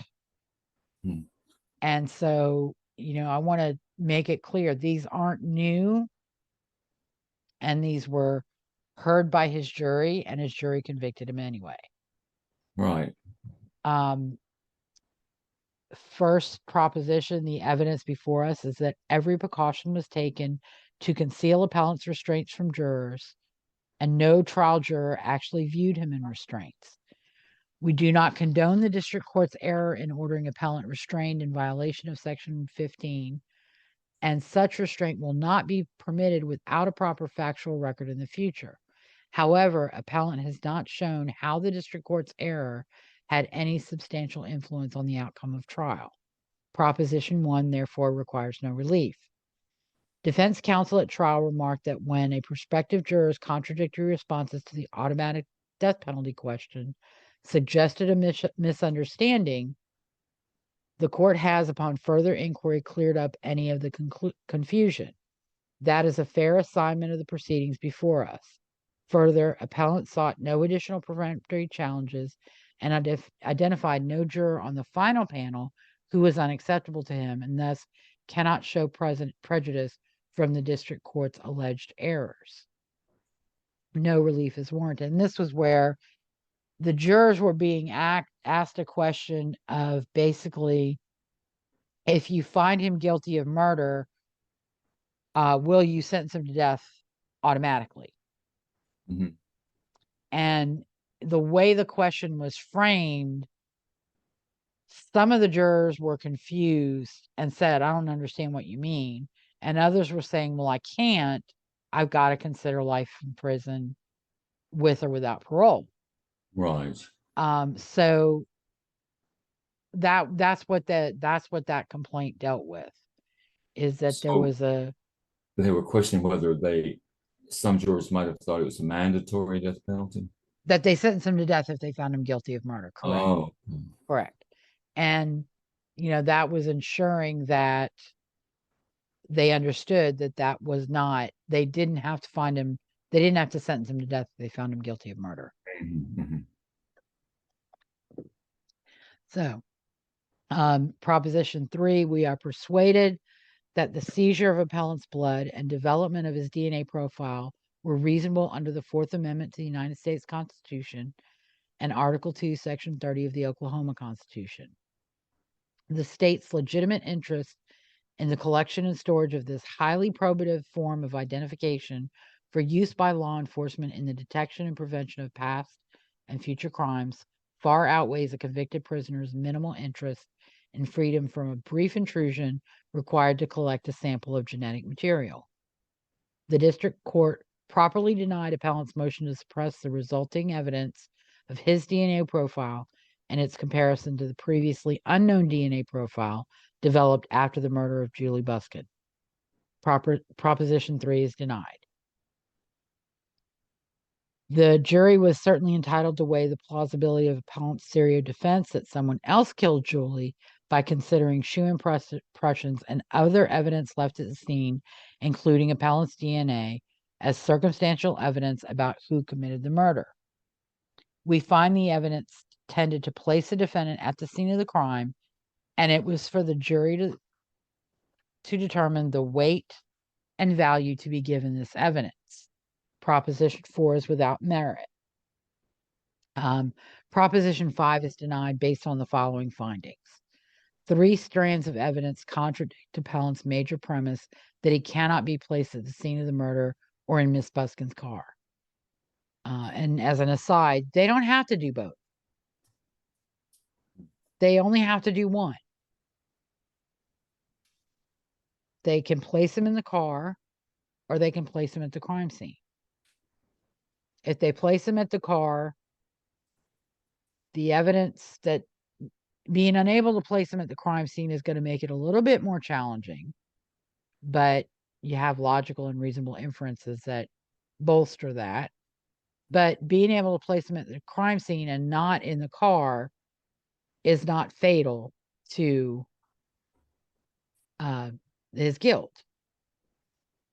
First, appellant's DNA matched the unknown DNA isolated from sperm fractions recovered from Miss Busken's panty and the unknown DNA from the pink leotard found discarded at the crime scene. Police also identified human sperm from stains found on pajama bottoms recovered from Miss Busken's car. These facts permit the logical inference that the sperm on the pajama bottoms, in Miss Busken's car is also appellant's, despite inconclusive DNA results on the pajama bottoms.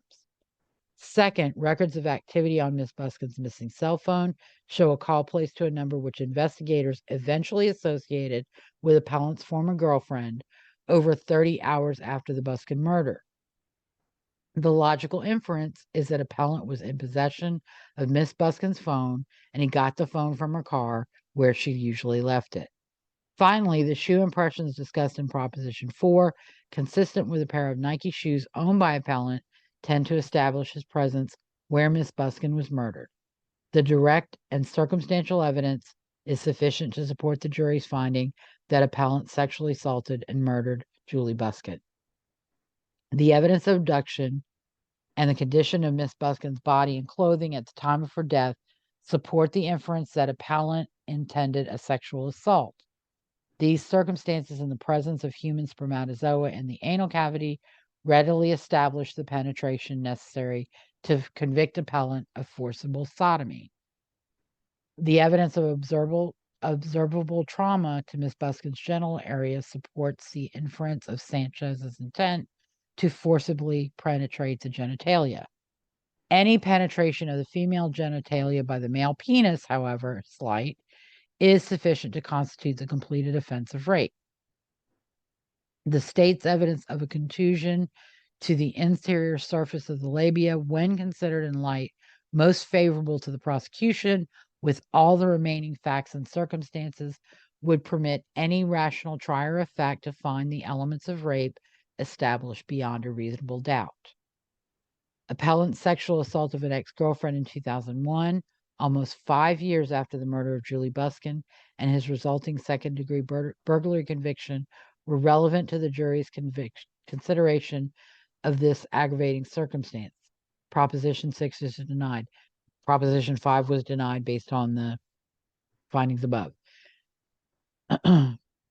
The religious statements made by counsel for both parties here were brief and insignificant in view of the overwhelming evidence of aggravating circumstances which clearly explain the jury's verdict. We find no prosecutorial misconduct warranting reversal or modification of the sentence. Proposition 7 is denied. The continuing threat aggravating circumstance is consistent with both traditional and modern standards of decency as reflected in the Supreme Court's decisions. The incapacitation rationale and the statutory language of the aggravating circumstance contain a common sense core of meaning that criminal juries are capable of understanding. Future dangerousness is historically and logically relevant to whether a convicted murderer should suffer the extreme penalty. The continuing threat aggravating circumstance therefore narrows the class of convicted murderers eligible for the death penalty in a meaningful way, and when combined with other procedural safeguards in the Oklahoma statutes, sufficiently minimizes the risk of a wholly arbitrary death sentence for first-degree murder. Proposition 8 is denied. Based on our treatment of the issue in a case called Harris versus State, appellant has not shown plain error in the district court's use of the jury instruction. I think it was regarding mitigating circumstances. Proposition 9 requires no relief. Considering the record as a whole, we are unable to say that counsel's failure to discover and utilize the type of mitigation evidence identified in the supplemental materials was not part of a reasonable trial strategy. Indeed, the materials actually present no persuasive proof that trial counsel was unfamiliar with these facts. Counsel may have simply decided not to present the facts in the detail now considered more effective by appellate counsel. This record fails to establish clear and convincing evidence of a strong possibility that counsel was ineffective. We therefore deny appellant's motion to supplement the record by remanding the case for this case for an evidentiary hearing. Proposition 10 is denied. We found error in the district court's order requiring appellant to wear restraints during the trial. Appellant has not shown that the error resulted in prejudice. We thus conclude the errors at trial had no cumulative prejudicial effect which rendered the trial unfair or the outcome unreliable. Proposition 11 requires no relief. We have carefully reviewed the record of this trial and conclude the jury was not improperly influenced by passion, prejudice, or any other arbitrary factor in finding the existence of the aggravating circumstances beyond a reasonable doubt, and that the aggravating circumstances outweighed the mitigating evidence. The sentence of death is factually supported and appropriate. Sanchez filed a petition for rehearing and motion to withdraw mandate on January 4th, 2010. He also filed a motion to preserve juror questionnaires on January 20th, 2010. On February 23rd, 2010, the court denied his petition for rehearing, but on the 25th, granted the motion to preserve, ordering that the jury questionnaires would remain part of the record on appeal under seal, and ordering the clerk to maintain the jury records under seal after the mandate issued. They ordered that the questionnaires were not to become part of the public record and would not be open for inspection except upon order of the Court of Criminal Appeals or an order of a higher court having jurisdiction of appellant's criminal case. Sanchez filed an motion for extension of time, a request for extension of time at the U.S. Supreme Court, which was granted on May 12, 2010. His writ was filed on July 23rd, 2010. On September 15th, 2010, Sanchez sent a letter to the clerk of the Court of Criminal Appeals, and it was a little bit longer, but I'm just summarizing. I have wrote several letters to my lawyer of record, Michael Moorhead. Plus, I have made several phone calls and have not gotten any response to any of them. My family has also tried to contact Mr. Moorhead, still no response.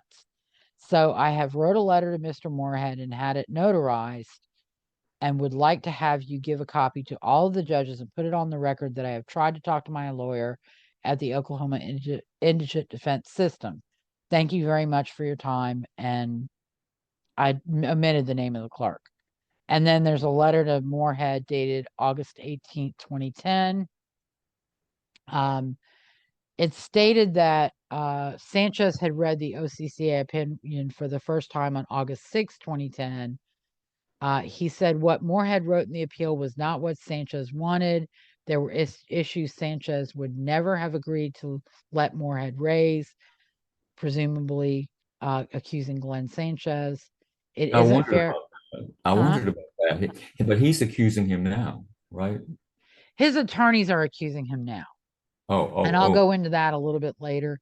But yeah, he accusing Glen Sanchez was not what Sanchez wanted. And again, you know, Sanchez, his complaints and his family's complaint about all of his attorneys are entirely outcome based.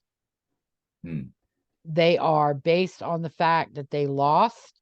That means they didn't do a good enough job. I see. Without respect to the evidence underlying Sanchez's conviction or his death sentence or anything that happened before, during, and after the trial and appeals. So Sanchez complains it isn't fair that Moorhead wrote those things without letting Sanchez read over them first. Moorhead had several months to write his brief, and it is Sanchez's life at stake, not Moorhead's. Moorhead works for Sanchez. Sanchez doesn't work for Moorhead. Moorhead did not say Sanchez was innocent of all charges in the Cleveland County case. I, Anthony Castillo Sanchez, am innocent. Moorhead made it seem that Sanchez conceded to some of the charges and that he implicated his own father in some of the charges. Sanchez says, "What kind of demented lawyer are you? I feel that you have done your best to help seal my fate at death." Moorhead did not argue anything Sanchez asked him to argue. Moorhead didn't look at anything Sanchez tried to tell him about. Moorhead just went off and done your own thing. Sanchez told Moorhead from the beginning that something is not right from the start of his cases, and then he lists his CF 98 1592, CF 99 813, CF 01 1236, and CF 2001 5098 to CF 00325. Moorhead did not want to check out what Sanchez was saying about them. There are several issues that Sanchez believed Moorhead overlooked, but he doesn't detail what those were. Alleges that the DOC took his DNA in multiple cases, not just 015098. Alleges his DNA was taken in 3 different cases at 3 different times. Then alleges that his DNA was taken 5 times. Asked where those samples are and who has control of them, he says DNA is not the only issue with the past case that Sanchez has asked Moorhead to look at. Sanchez hopes he gets a lawyer who will do a great job instead of like Moorhead, who just does as little as possible, but just enough to make it look good on paper. Sanchez orders Moorhead to write a retraction to the courts, telling them the truth and that the appeal was in Moorhead's words and not Sanchez. Sanchez warns a specific retraction of the concession that DNA establishes a strong connection and an appellant implicated his own father in the killing. Sanchez has never conceded to any part of case CF-00325. Not once has Sanchez said his father may have murdered anyone. Those are Moorhead's words, not out of Moorhead's mouth. Sanchez would not approve of Moorhead writing anything remotely close to that. Sanchez has repeatedly told Moorhead he is innocent. And this motherfucker, Sanchez, turned after he was convicted and addressed Juli's family and said, "I didn't kill your daughter." Oh my goodness. That's where I get sociopath. Sanchez has repeatedly told Moorhead he's innocent. What part of that don't you understand? Informs Moorhead that a copy of this letter will be sent to all the judges of the OCCA and to all the judges of the U.S. Supreme Court in Washington, D.C. He complains that Moorhead doesn't answer his letters or phone calls, and Sanchez wants everyone to know what Moorhead is doing. A conference was held by the U.S. Supreme Court on September 28, 2010, and on October 4th, 2010, an order denying Sanchez's writ was issued, and so Sanchez's conviction and sentence became final on October 4th, 2010. So, any questions, anything that struck you, anything you would like to comment on, Rob? Well, it's just obvious that this guy, like you say, is a sociopath. And although I didn't realize that he did not want his father implicated, they've certainly done a good job of doing that in the meantime. So I guess his father finally committed suicide. Yes, in 2022. And I'll talk about that when I get to that portion. Okay. And he was also diagnosed with cancer in 2021. So his suicide may have had more to do with cancer diagnosis than his alleged guilt about Juli Busken. Exactly, because of course he knew that he was not implicated. There was nothing to convict him of the murder. Mm-hmm. His DNA didn't really match, did it? No. The DNA at trial, Sanchez's attorneys did try to argue, well, the DNA could belong to the father, right? And the DNA analyst said no. His father's DNA would only be consistent on half because Anthony Sanchez is a composite of his father's DNA and his mother's DNA. Okay. So this Wow. particular DNA profile would not match on all 16 loci to Sanchez's father. And with DNA, and I'm not purporting to be an expert, but as I understand it, you can have at one loci, if your mother is 15, 16 and your father is 11, 14, at that same loci, you can have an 11 and a 16. Mm-hmm. So you get one from your mother and one from your father. Right. Or you can have 15 and 14. Or you can have 15, 16 at that loci because you got that from your mom.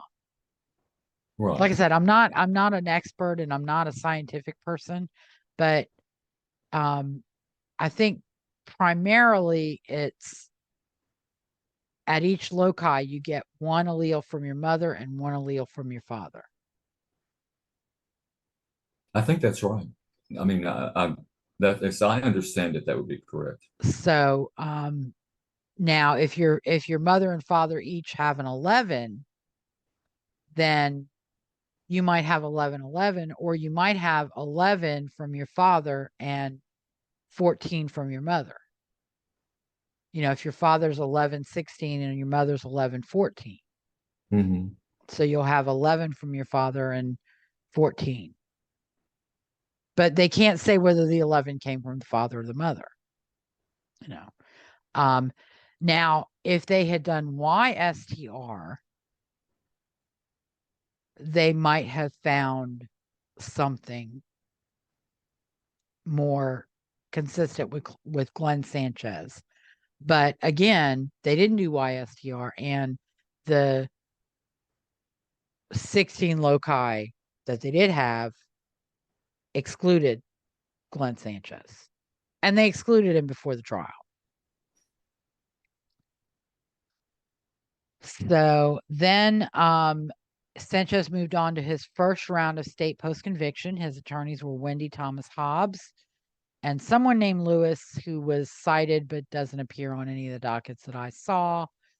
Also, the Oklahoma AG and Cleveland County DA continued their work on the case. The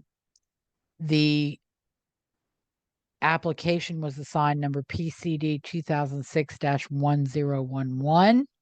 The initial filing was on September 21st, 2006.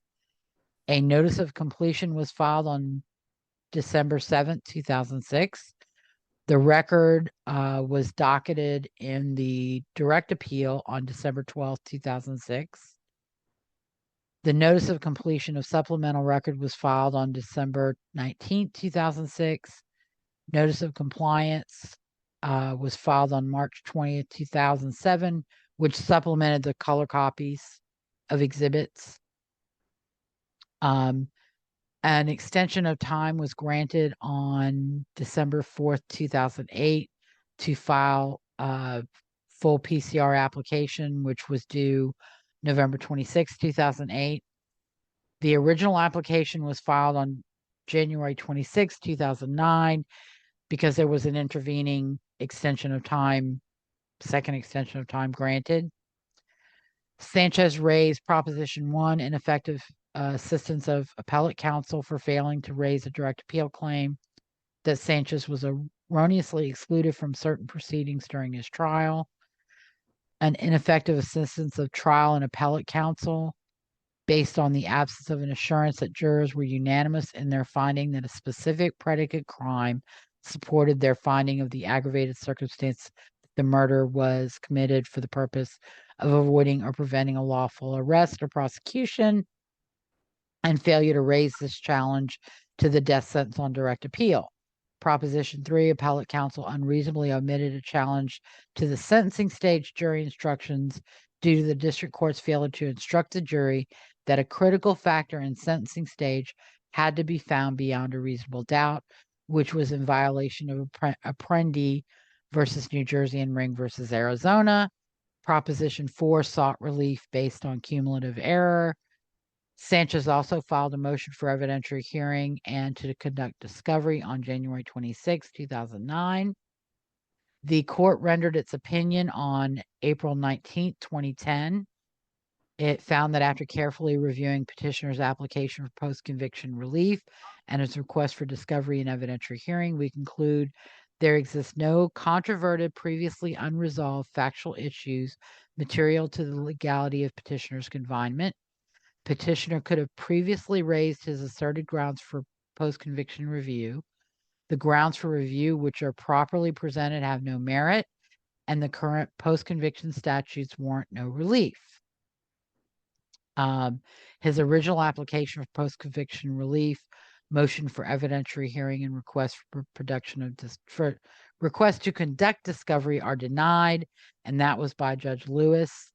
C. Johnson and A. Johnson, Lumpkin, and Chappell all concurred. And again, I think it's important with the claims being made on behalf of Sanchez now to look at what the court had to say in 2010 about some of these issues that are now are zombified, basically. The record before us reflects that petitioner did not appear in court at the beginning of his jury trial, and trial counsel explained that petitioner's refusal to appear was in response to the district court order that petitioner wear restraints during the jury trial. The district court found that petitioner was refusing to comply and proceeded with a brief orientation of the jurors. Trial counsel stated, for purposes of this orientation, I waive his appearance, but added that I did not have time to discuss that with him. The orientation did not involve the substantive merits of the case, but were about courthouse logistics and personnel and the basic procedures for voir dire examination. Petitioner intended an in-camera hearing after the jury orientation, at which time he complained about his representation by counsel. He does not allege that he was excluded from any other trial proceedings. Petitioner's refusal to attend court proceedings, apparently to protest the shackling order, does not warrant post-conviction relief, as we have repeatedly held that a defendant waives the right to be present at trial by his voluntary absence from the proceedings. Petitioner's legal remedy to the shackling order was to appeal the conviction if subjected to trial in shackles, not to refuse to attend the trial itself.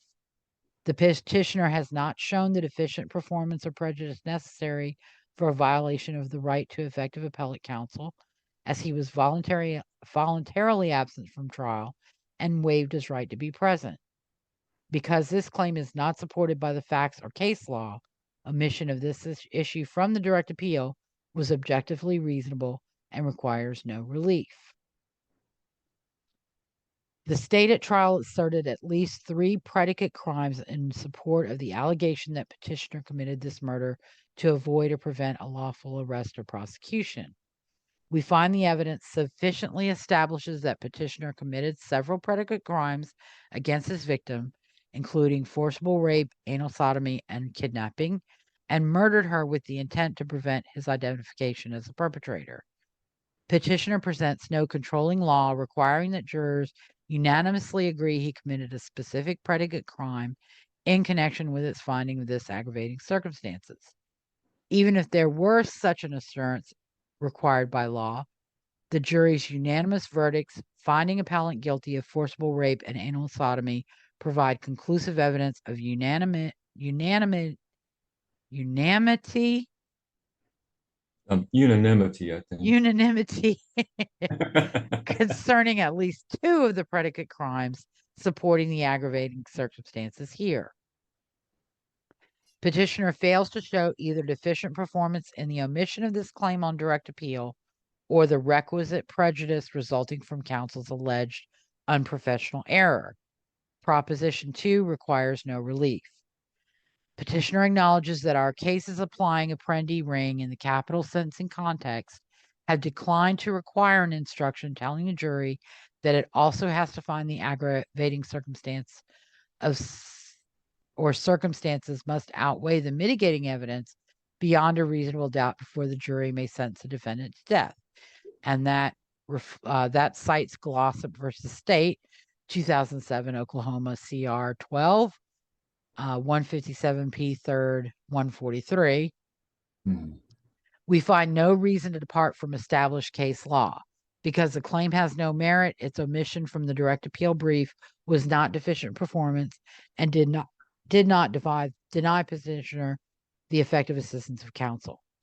On direct appeal, we found the errors committed at trial were both individually and cumulatively harmless and did not require reversal of the conviction or sentences. This much of the claim is res judicata. Petitioner fails to show any additional errors on post-conviction review. Proposition 4 requires no relief. Sanchez moved to federal court for federal habeas claims. He was represented there by Mark H. Barrett and Randall Thomas Coyne. The state was represented by Jennifer L. Crabb of the Oklahoma AG office. The case was before the U.S. District Court in the Western District of Oklahoma. The Honorable Joe Heaton, which I think may be the only judge in the Western District of Oklahoma, because I don't recall seeing other names,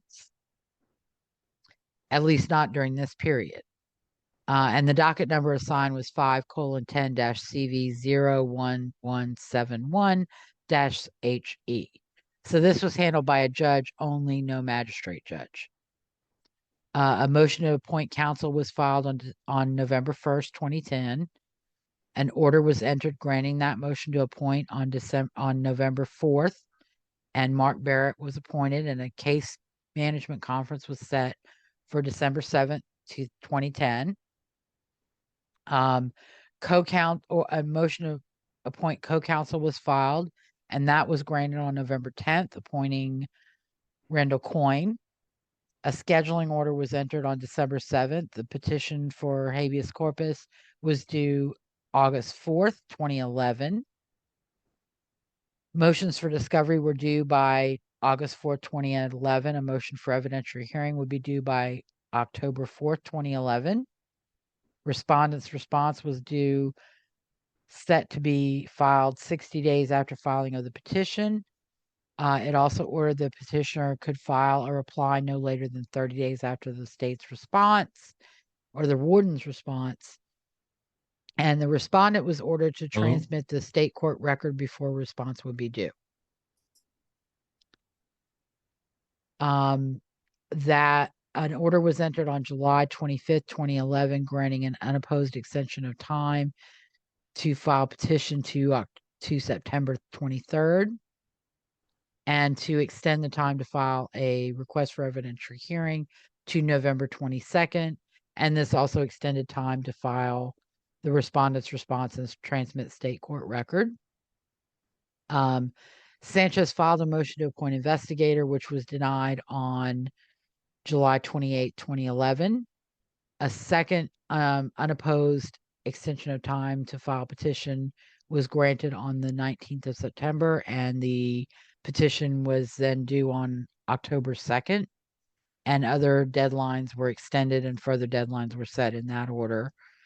The state court record was filed on September 29th, 2011. Sanchez's petition for writ of habeas corpus and motion for discovery was filed on October 3rd, 2011.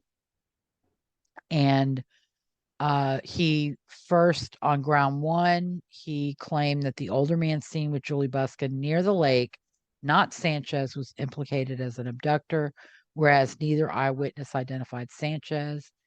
Taking into account the evidence that a third person, possibly petitioner Sanchez's father, had criminal association with Miss Busken, and taking notice that the events preceding petitioner's DNA being on Miss Busken's clothing are not revealed by any testimony, the evidence as to all three counts is insufficient to meet the 14th Amendment requirement of proof beyond a reasonable doubt. And these are basically, Sanchez went on in his argument to summarize the weaknesses in the evidence, weaknesses in evidence from the eyewitnesses who don't identify Sanchez, allegations that father and son could be confused for one another, types of evidence and listing types of evidence absence from the case. And again, they say, well, no evidence was found in the car that tied Sanchez to the car. The jury knew that. Right.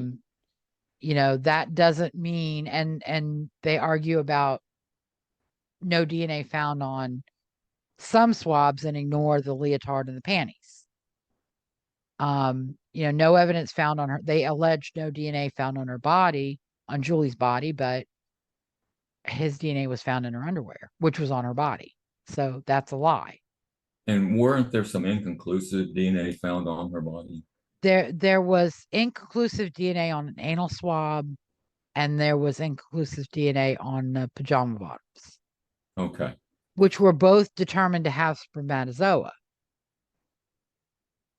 But the DNA recovered from the spermatozoa was a partial profile that was inconclusive. And nothing says that Sanchez was eliminated from those inconclusive results. Right. So, and then he goes on to argue about the DNA evidence. He argues about the purported corroborating evidence. He mischaracterizes the phone evidence, arguing that his feet are larger than a size 9. But again, that the time to argue about that and to prove that basically is before the trial jury. Mm-hmm. It's not enough if you do it now. Right. And then about yeah, the go phone, ahead. About the phone evidence, as I understand it, Sanchez had the phone and attempted to dial a number that was only one number off from his girlfriend's number. Well, no, in actuality, the number that he dialed did belong and was confirmed to belong to the ex-girlfriend. Right. Okay. And then there were a couple of other calls that were one number off from numbers that they eventually associated with friends of Sanchez, either other girlfriends or other associates. I see. So there is confirmed that a number belonging to the girlfriend or ex-girlfriend was called. Once again, they're misrepresenting and mischaracterizing the phone evidence to be doubtful when it was not. They argue about the DNA evidence and the purported corroborating evidence. They argue that it's necessary that there be evidence of personal participation in homicide, not just connection to site of the homicide or connection to the perpetrator. Right. That the connection to a related felony was not sufficient, and that the alternative rational explanations carry weight. Although they never offered any alternative rational explanations, they offered wild conspiracy theories. Mm-hmm. And that DNA by itself does not provide sufficient evidence, citing a Bonner case. And then they concluded their argument on ground 1. Ground 2, the trial court denied Sanchez's right to fully and fairly examine prospective jurors regarding their opinions on the death penalty, and by modifying the uniform jury instruction, crippling Sanchez's right to impanel an appropriately death and life qualified jury in violation of the 6th, 8th, and 14th Amendments. They basically, they want to be able to seat jurors who will not find death penalty, who will never sentence anybody to death. That's what this BS basically means. They want somebody that's going to choose a life sentence over a death sentence. Mm-hmm. And that's not the law. That's not required. But the defense bar continues to argue it, hoping that they'll get a judge who will say, yes, it is, and change the face of death penalty advocacy going forward. And then they complained about the clarifying questions on the mandatory death issue raised on direct appeal. And the courts, they also complained about the district court's overly restrictive rulings on defense counsel-led voir dire. Ground 3, they argue because it was apparent that Sanchez was restrained by leg irons during the entirety of his trial, and because the restraints interfered with his ability to participate in his trial, Sanchez's trial contravened the 14th Amendment's due process clause, whether or not the shackles were ever visible to jurors.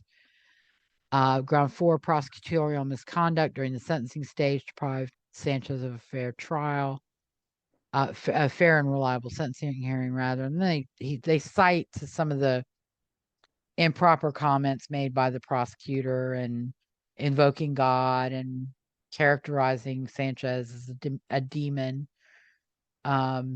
flagrant use of fear mongering and speculation and arguing facts not in evidence, and inviting the jury to evade responsibility for Sanchez's death sentence.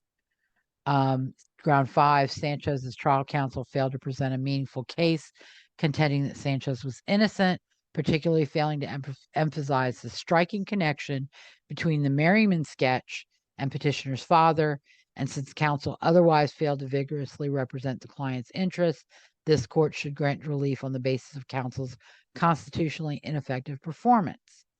And that was failure to produce evidence pointing toward Anthony Sanchez's innocence, and trial counsel's failure to object to the prosecutor's closing remarks constituted unreasonable and deficient performance and prejudiced Sanchez's 6th and 14th Amendment rights to effective assistance of counsel. Ground 6 was direct appeal counsel provided ineffective assistance of counsel by failing to argue that the avoiding arrest aggravator should be stricken because of an apparent lack of juror unanimity. Sanchez was deprived of effective assistance of counsel when appellate counsel failed to argue that he was unconstitutionally excluded from the courtroom during jury selection. Ground 7 was the unconsented to suspicionless seizure of Sanchez's blood for purposes of including his DNA profile in a law enforcement database constituted an unreasonable search and seizure in violation of the 4th and 14th Amendments. And then he just argued general 4th Amendment arguments. Ground 8, use of a prior charge which had been dismissed as evidence of Sanchez's alleged continuing threat rendered his death sentence unconstitutional because the original charge was to violent conduct and the charge was adjudicated as involving non-violent activity. And this is basically saying, well, he was charged with rape, but that was dropped. And so he only pled guilty to a non-violent second-degree burglary. Mm-hmm. Ground 9, the Oklahoma Uniform Jury Instructions definition of mitigating circumstances prevented the jury from consideration of mitigation evidence in violation of the 8th and 14th Amendments. Ground 10 was a complaint about the avoiding arrest aggravator, arguing that it should have been stricken because the record does not support a conclusion that the jury unanimously agreed on the same predicate crime. And then arguing that the evidence was insufficient to support the rape conviction and the failure of the jury to specify the predicate crime or crimes it relied upon in support of avoiding arrest aggravator required reversal. Ground 11, the use of the continuing threat was unconstitutional. This is also a common claim. And finally, ground 12, the accumulation of error deprives Sanchez of due process and a reliable sentencing proceeding in violation of the 8th and 14th Amendments. The motion, he also filed a motion for discovery. He wanted depositions of all jurors regarding the issue of his shackling and related communications regarding shackling and cooperation with the defense. He wanted to depose Glen Sanchez. He wanted complete DNA results as to all prosecution or prosecution instigated DNA testing, including complete information about any results or partial results relating to the vaginal, rectal, or oral swabs of Jewell Busken.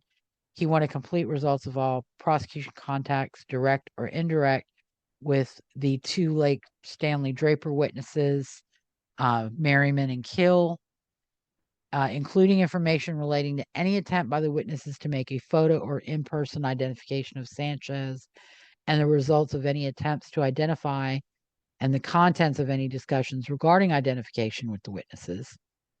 He wanted a complete criminal history and other background information regarding Glen Sanchez's activities associated with the homicide case, including all information received purporting to implicate Glen Sanchez in any activity relating to Jewell Busken, and all reports from the Norman Police Department, Cleveland County Sheriff's Office, and/or Cleveland County District Attorney's Office relating to Glen Sanchez circling the courthouse during Sanchez's jury trial and otherwise exhibiting unusual behavior during the pendency of Sanchez's case, and Glen Sanchez reported assaults on former wives, girlfriends, and other associates.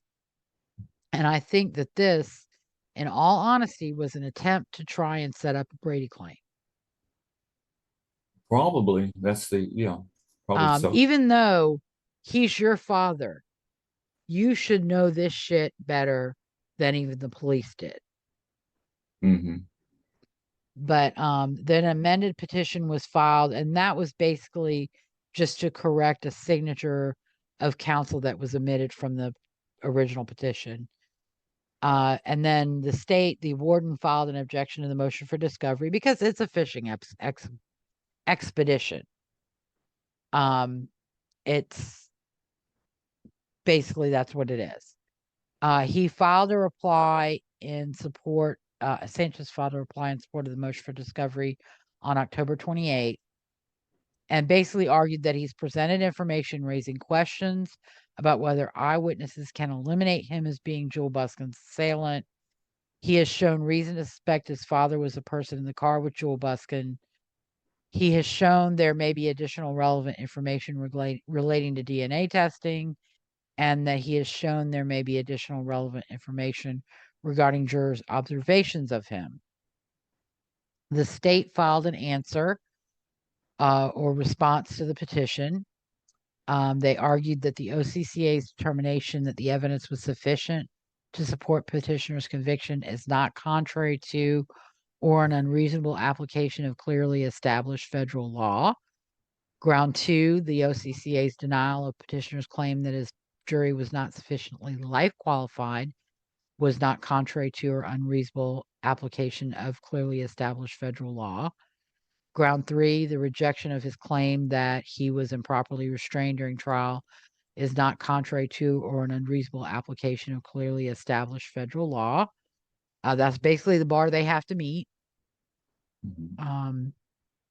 That the denial of prosecutorial misconduct claim was not contrary to or an unreasonable application of clearly established federal law. And they argued the prosecutor did not improperly describe the jury's role. He did not argue facts not in evidence. That Sanchez was not denied a fair trial by the prosecutor's references to evil, nor was he denied a fair trial by the prosecutor's reference to God. Ground 5, petitioner's claim that counsel was ineffective for failing to present evidence of his alleged innocence is unexhausted and should be treated as procedurally barred. The OCCA's rejection of petitioner's claim that trial counsel was ineffective for failure to object to alleged prosecutorial misconduct is not contrary to or an unreasonable application of clearly established federal law. And that may be ground 6. I think I accidentally deleted something. Okay.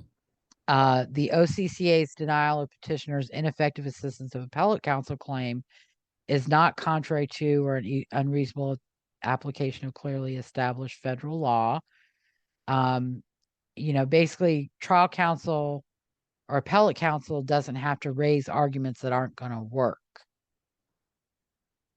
And so appellate counsel was not ineffective for failing to challenge avoiding arrest, aggravating circumstance, or Sanchez's alleged exclusion from the courtroom, which was voluntary. Right. They argued that the federal court could not review petitioner's Fourth Amendment claim because he hadn't raised it in state court. He didn't raise it at trial, and he didn't raise it on appeal or in state post-conviction. That the holding that evidence of the rape of his ex-girlfriend was properly admitted is not contrary to or an unreasonable application of clearly established federal law. The finding that the jury instructions did not unconstitutionally limit the jury's consideration of mitigation evidence, etc.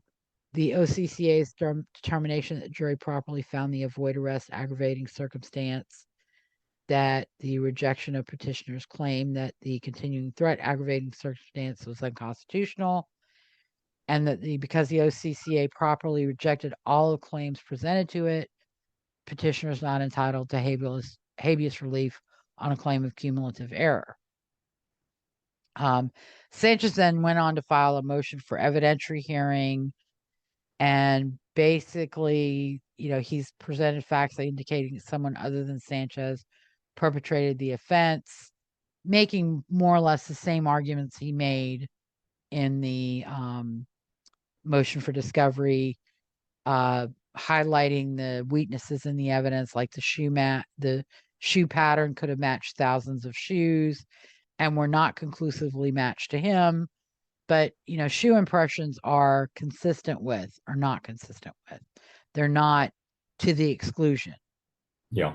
Of exactly. all, absent some unique marking on the defendant's shoe that appears only on the evidence pattern. And arguing neither the size or his shoes were determined.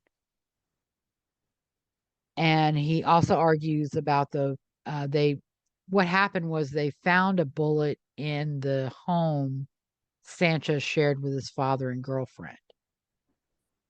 And while they couldn't conclusively match the bullet to the bullet used to kill Juli, the two bullets were consistent with one another. They had the same markings.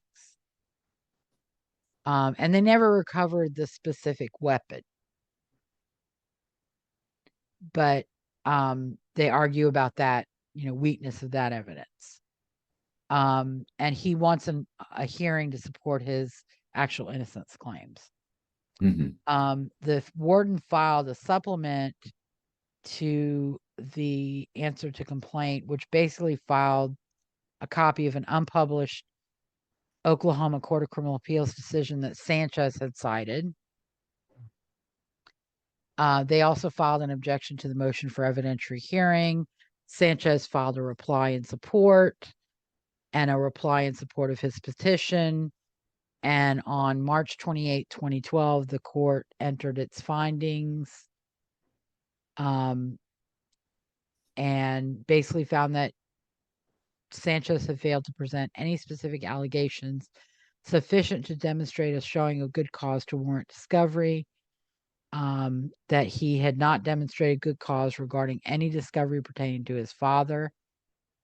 This is an order denying the motion for discovery, rather. That Glen Sanchez had previously been uncooperative with the defense, that he may have information regarding the homicide, and in petitioner's opinion should be considered a suspect, does not rise above the level of unfounded speculation. Lastly, The court found that good cause did not exist for discovery regarding the eyewitnesses or the DNA testing and results. Petitioner has not sufficiently demonstrated additional information exists and was not previously provided by the prosecution, or that his requests amount to anything more than a fishing expedition. Nor has he identified what type of impeachment evidence he believes was withheld, or how such evidence regarding the eyewitnesses would entitle him to habeas relief. Held that federal habeas is not a forum to relitigate state trials. Discovery is reserved for those situations where a petitioner demonstrates good cause by asserting specific allegations that, if fully developed, would entitle him to relief. The findings were also similar on the evidentiary hearing, and basically found accordingly for the reasons set forth herein and for the reasons set forth in the court's orders denying his request for an investigator and his request for discovery, petitioner's motion for an evidentiary hearing and brief in support is denied. Basically, he didn't develop the factual basis of his claim in state court, and he characterizes claims as new claims, but he's not demonstrated a basis for any exceptions of 2254E2 in order to entitle him to an evidentiary hearing. None of his claims rely on a new rule of constitutional law retroactively applicable to his case, or the factual predicates could not have been previously discovered through the exercise of due diligence. And again, I mean, if his father's guilt was hinted at during trial and direct appeal, then he's always known that that's an option. So he should have developed it in state court. Additional state court records were filed in October of 2014. A memorandum opinion was entered on February 17, 2015, and his petition was basically denied. A judgment was entered, also denying relief, and a order denying certificate of appealability was entered, denying a COA, which would give him, entitle him to appeal specific issues to the 10th Circuit Court of Appeal. Sanchez did appeal to the 10th Circuit Court of Appeal. His counsel again were Mark Barrett and Randall Coyne. The state was represented by Jennifer Crabb, Jennifer Dixon, and Jennifer Miller, the three Jennifers. Yeah. The record on appeal was filed April 27, 2015. Sanchez filed a case management statement of issues regarding issuance of a COA. So when you're denied in district court, you can seek one from the appellate court. The issues he raised were sufficiency of the evidence, examination of jurors regarding death penalty reviews, ineffective assistance of trial and appellate counsel, trial while in restraints, denial of motions for investigator discovery and evidentiary hearing by the district court. On September 15th, he was granted his request to file a renewed motion for certificate of appealability out of time was granted, and his renewed motion was filed on September 15th. The warden filed a response to the motion for COA. And because the COA was ultimately denied by the appellate court, I'm not going to go into the issues raised or the arguments raised by either side, because it's not really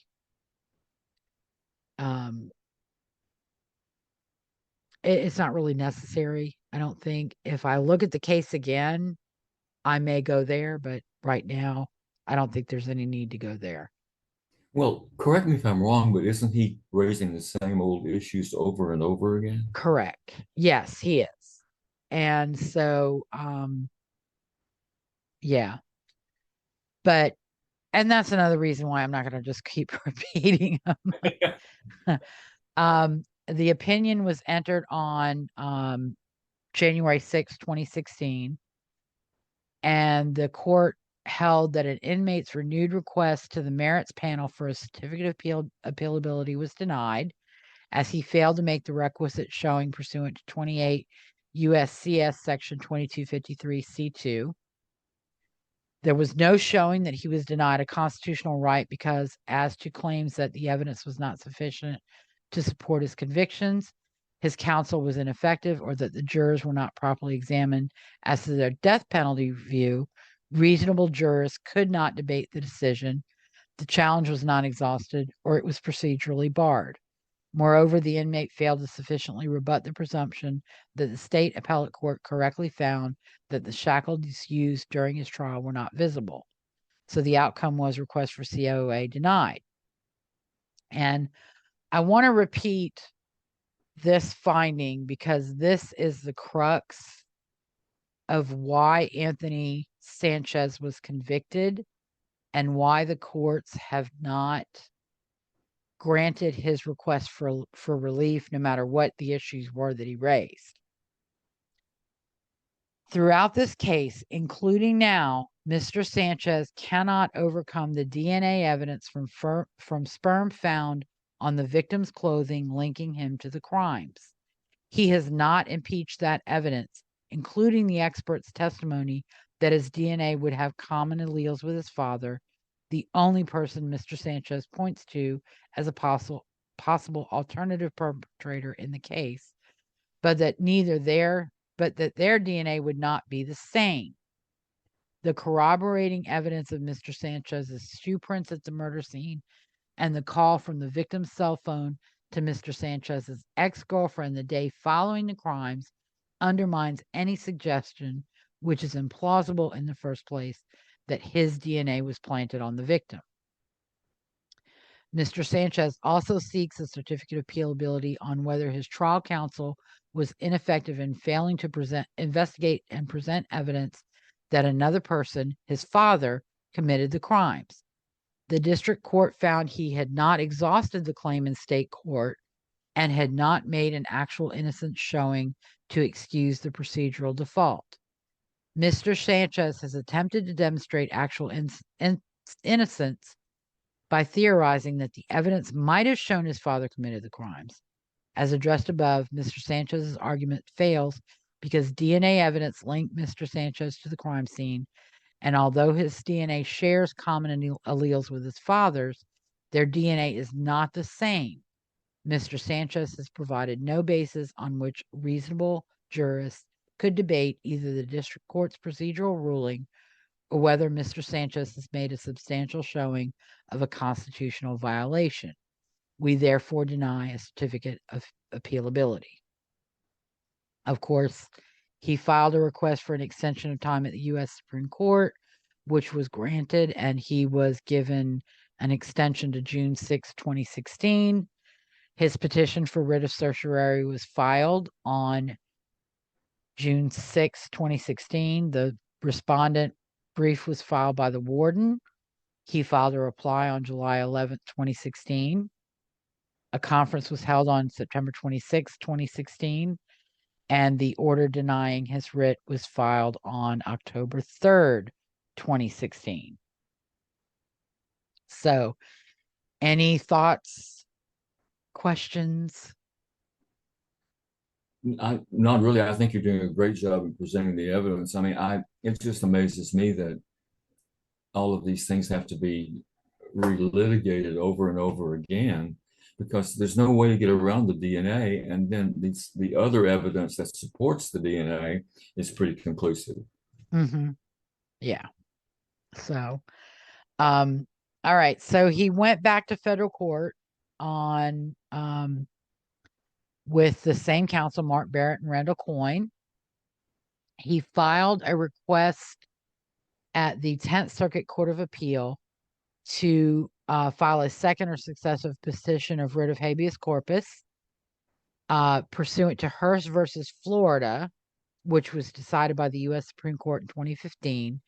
The Supreme Court announced for the first time that the weighing decision underlying a sentence of death must be found by a jury beyond a reasonable doubt. Because Sanchez's jury was not properly instructed on the burden of proof as to his death sentence, he is now entitled to seek relief that was previously unavailable, as Hearst creates a new and retroactive rule of constitutional law and provides grounds for Sanchez's request to file a second or successive petition pursuant to 2244B2A. On January 18, 2017, the court filed an order directing the clerk's office to open a new original proceeding for the purpose of processing this motion in accordance with the circuit's practices for processing motions for authorization to file successive petitions. That was docket under docket number 617, -6014. The warden filed a response on the 20th of January, 2017. Sanchez filed a reply in support of his motion on January 27th, 2017. On February 13th, 2017, an order was issued in which the 10th Circuit held that the Supreme Court is the only entity that can make a new rule retroactive, and that's pursuant to Tyler versus Kane. As we held Henry Jones, and that was Julius Jones, I believe, which was 17-6008, the Supreme Court has not made its decision in Hearst retroactively applicable to cases on collateral review, which means his request to file a successive petition based on the decision in Hearst was denied. And the denial of authorizations shall not be appealable and shall not be the subject of a petition for rehearing or writ of certiorari. So that was the end of his second federal habeas claim. Okay. Barrett went back to state court for a subsequent post-conviction claim, and that was assigned docket number PCD 2017-666. Oh my God, how appropriate. And that was his second application for post-conviction relief. Proposition 1, he argued that newly discovered evidence of a greater risk of execution due to his race and or the race and or gender of the victim violates his rights under the 5th, 6th, 8th, and 14th Amendments and parallel provisions of the Oklahoma Constitution. He also filed a motion for discovery and a motion for evidentiary hearing. On August 22nd, 2017, the Court of Criminal Appeals rendered an opinion, and this was Judges Lumpkin, Lewis, and Hudson. They found that the factual basis for the inmate's new post-conviction claim was a statistical analysis of race, gender, and comparative sentencing outcomes in Oklahoma homicides in a 2016 study, that Sanchez had not shown sufficient specific facts to establish that the identified patterns of race and gender disparity were not ascertainable through the exercise of reasonable diligence on or before his original post-conviction application in 2009.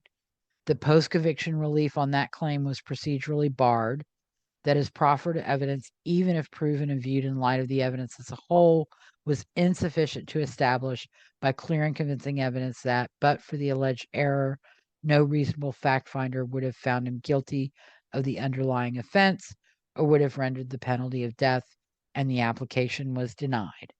The mandate also was issued on August 24th, 2017. I have 7, sorry. Another state post-conviction claim was raised by Sanchez pro se in a third application for post-conviction relief filed on December 3rd, 2020, in which Sanchez argued that the state of Oklahoma lacked jurisdiction to arrest, detain, try, or confine him on any of his criminal felony cases, including the murder of Juli Busken pursuant to McGirt, which is the Oklahoma lack of jurisdiction over members of Indian communities in Oklahoma, that they have to be tried by tribal courts. Sanchez claims in this filing to be a Chickasaw citizen, a Chickasaw Nation Indian, a Choctaw Nation Indian, and a Mississippi Choctaw Indian, and presents a certificate of citizenship dated June 12, 1997, and a Bureau of Interior Indian Affairs card dated 4/10/2008, designated him as 9/32 Chickasaw Choctaw, Mississippi Choctaw. Oh my goodness. He also presents some territorial maps depicting Indian lands, but they're from 1856 to 1866 and 1855, not necessarily applicable to 1996, because I am entirely positive that the boundaries of Indian land in Oklahoma have been redrawn since 1866.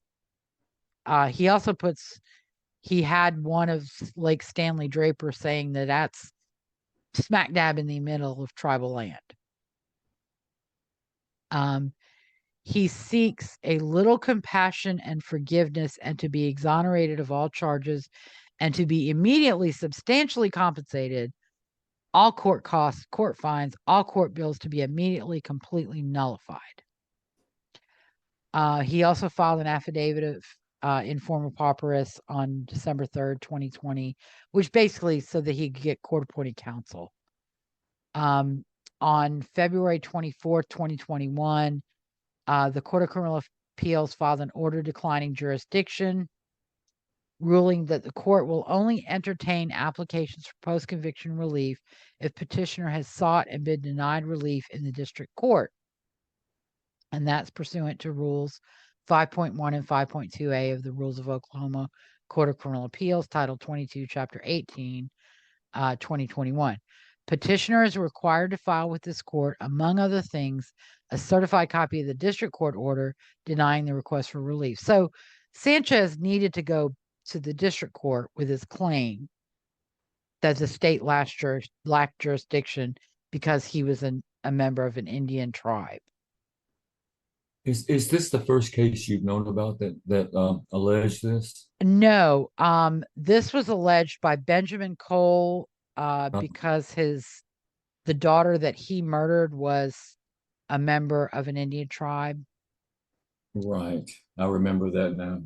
And I think Hansen tried to make this allegation as well. He's the one who the federal court refused, or the federal prisons refused to return him to be executed because he's serving his time in a federal court, in a federal prison. Pardon me. So, so he should have gone to the district court and alleged the lack of jurisdiction, and then when he would appeal that finding to the Court of Criminal Appeals. Petitioner's pleading requesting post-conviction relief does not contain a copy of a trial court order or record sufficient to prove he was denied relief in the district court. The court declines jurisdiction and dismisses this matter. And that was concurrence was entered by Kuhn, Rowland, Lumpkin, Lewis, and Hudson. Thomas Glen Sanchez died on April 24th, 2022, allegedly by suicide committed on the porch of the residence of a girlfriend named Charlotte Beatty. I don't find any records of that corroborating any of that. However, I mean, there was an autopsy done by the medical examiner and samples were taken from Glen Sanchez, thankfully. However, I do find references, extrajudicial references to a cancer diagnosis sometime in 2021, and actually a reference to a growth on Glen Sanchez's neck, quite a large growth on Sanchez's neck. As a result or subsequent to that cancer diagnosis. So Glen Sanchez's suicide probably had more to do with that than it did have to do with alleged guilt as the perpetrator of this homicide. And as we remember, both Glen and Anthony Sanchez vehemently denied this in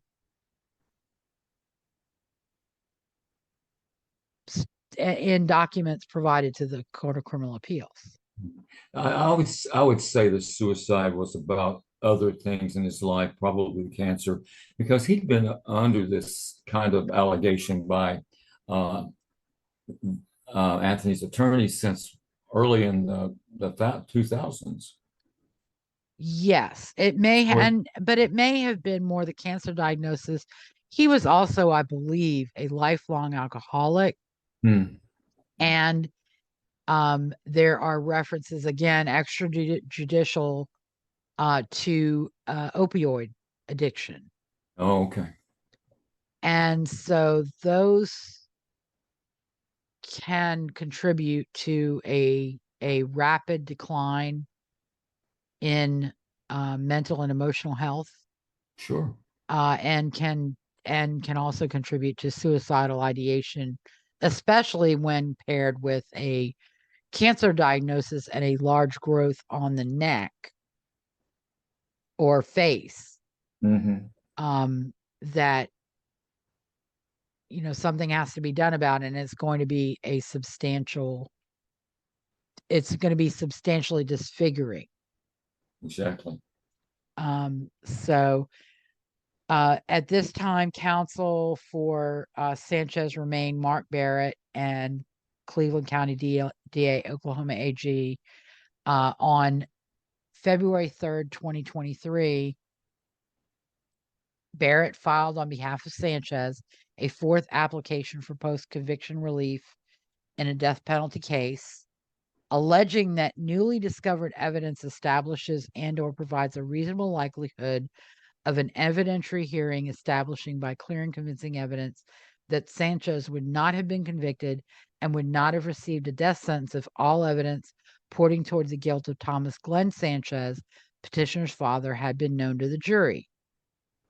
Consequently, Sanchez's convictions and sentences should be vacated under Oklahoma law and under the 8th and 14th Amendments to the United States Constitution.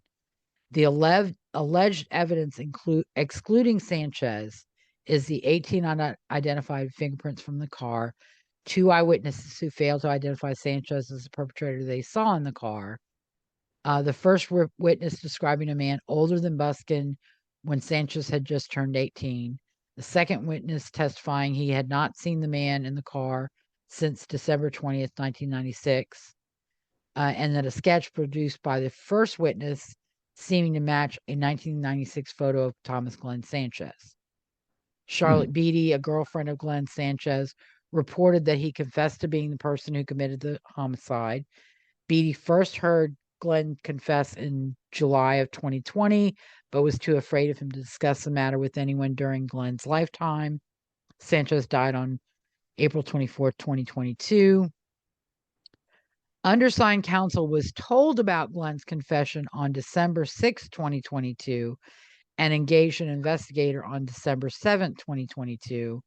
And Beatty was interviewed by the investigator on December 20th, 2022. So somebody else told Barrett that Glen Sanchez confessed, but he doesn't identify who that person was. Apparently, an affidavit, I don't have the supporting documents because they're not available online, but an affidavit from Sanchez was filed, but all it said was that somebody had told him his father confessed. Was this supposed to be a deathbed confession? Well, no, it's not, because the time frames that Charlotte Beatty refers to are exclusive of April 24th, 2022. So it's just hearsay. They're in 20 and 21. There are a lot of problems. We'll go into that when we look at the response. But also the propaganda film, she tells Jeff Hood that the first confession was in 2014, which is not consistent with her affidavit. that it was July of 2020. So, yeah, it's hearsay, and she's making inconsistent statements. I don't see how she can't keep her story see how straight. you could use something like that. No, and we'll go into that a little bit more. Sanchez also filed a motion for discovery. Oh, it says my internet connection is unstable, so Yeah, you keep going in and out for me. Not too bad. I mean, just 2 or 3 times when I thought, okay, did she hang up? no. I have a it's panoramic Wi-Fi, but for some reason when it gets cloudy, my internet connection can fade in and out. So my apologies. I don't think it's going to go out. I think it's just going to be every now and then it's going to get unstable. Yeah, so I'll try and keep an eye, and when it does, I'll repeat what I was saying. Okay. Again, he files a motion for discovery that new facts point to a different perpetrator, that the evidence was presented in the direct appeal and in federal habeas, which pointed towards Sanchez's father, which isn't true. The evidence was found to be lacking. The issue is serious enough to warrant further explanation, and Sanchez has asked that the state be directed to provide all information tending to incriminate Glen Sanchez, all evidence regarding Sanchez's erratic behavior, which these are all things that Sanchez probably knows better than the state. All information regarding lineups presented to the witnesses, DNA reports, or other DNA evidence purporting toward or potentially pointing toward any person other than Anthony Sanchez, information regarding statements taken or observations made or investigations done in relation to Glen Sanchez. They also point out that Sanchez has never made any incriminating statements, and that none of the property stolen from the car was recovered when Sanchez was arrested, which was, almost 8 years after the murder. Of course, he's not going to be in possession of the property he stole. He also filed for an evidentiary hearing to get all this testimony on the record. Now, the state did send a request that the OSBI examine the leotard and compare that with Glen Sanchez's DNA. This was done. They were able to develop a DNA profile from Glen Sanchez, a bloodstain card from the ME for Glen Sanchez, and they compared that to the leotard, or the profile developed from the leotard, and they excluded Glen Sanchez as a potential donor of the DNA on that leotard. Okay. He does not match the DNA profile from the sperm fraction of the pink leotard cutting. Now, they did do reverse paternity DNA testing, which indicates that the DNA profile from Thomas Sanchez cannot be excluded with at least 99.9% probability as the potential biological father of the source of the DNA profile obtained from the sperm fraction of the pink leotard cutting. The only way someone other than Anthony Sanchez is guilty of this is if Anthony Sanchez has an identical twin. Right. Period. The DNA is conclusive, and in spite of the misrepresentations about the DNA evidence, Sanchez has never undermined or refuted the conclusive DNA match to himself. Right. And I wanted to ask, and I think I know the answer, but has anyone ever said that they both were involved in this crime? No. I didn't think so. And I believe that is part of the state's response. Okay. They argue that petitioner is not factually innocent. The allegation that Thomas Glen Sanchez killed Juli Busken was disproven at trial and has since been rejected by every court to review the evidence of Sanchez's guilt. Sanchez's new evidence is unreliable hearsay. Sanchez's sperm, not his father, was found in Juli's underwear and leotard. New DNA testing further inculpates Sanchez. The state's DNA expert at trial testified that the sperm found on Juli's underwear and leotard were consistent with Sanchez's DNA at all 16 genetic loci, with the probability of selecting an unrelated individual with the same genetic profile being 1 in 200 quadrillion Caucasians, 1 in 20 quintillion African Americans, and 1 in 94 quadrillion Southwest Hispanics. The possibility that DNA could belong to Glen Sanchez was explored and rejected at trial. And then he cites Miss Keith, who was the DNA expert, her response at trial to a question by Sanchez's attorney, implying that Thomas Sanchez could be the source of the DNA because he's Anthony's father. She said, your DNA profile will be a composite of your biological mother and your biological father. It will not be identical. Your mother will be different than your father, and your father will be different than your mother. And you will be different from your mother and father, but you will be a composite of both of them. A difference in alleles at even one location eliminates the possibility that the person whose known DNA is being compared to the suspect DNA was a contributor of the suspect DNA. Sanchez and his father strenuously objected to appellate counsel's strategy discussed above. The jury was aware of the following facts raised by Sanchez: that the bullet found in Sanchez's former residence was not matched to the bullet that killed Juli, but did have similar characteristics and could not be excluded, that shoe prints in the sand were not known to be the same size as Sanchez's shoes.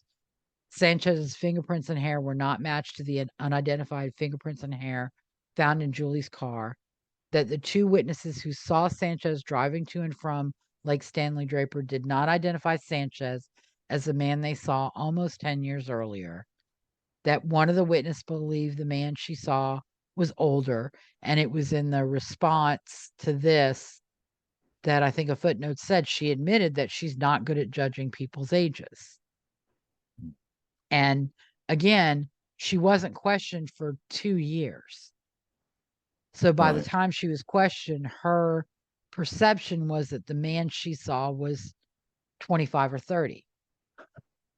When had she been immediately questioned, she might have said early 20s. She might have said 18 to 25. Mm-hmm. You know, we don't know because she wasn't questioned immediately.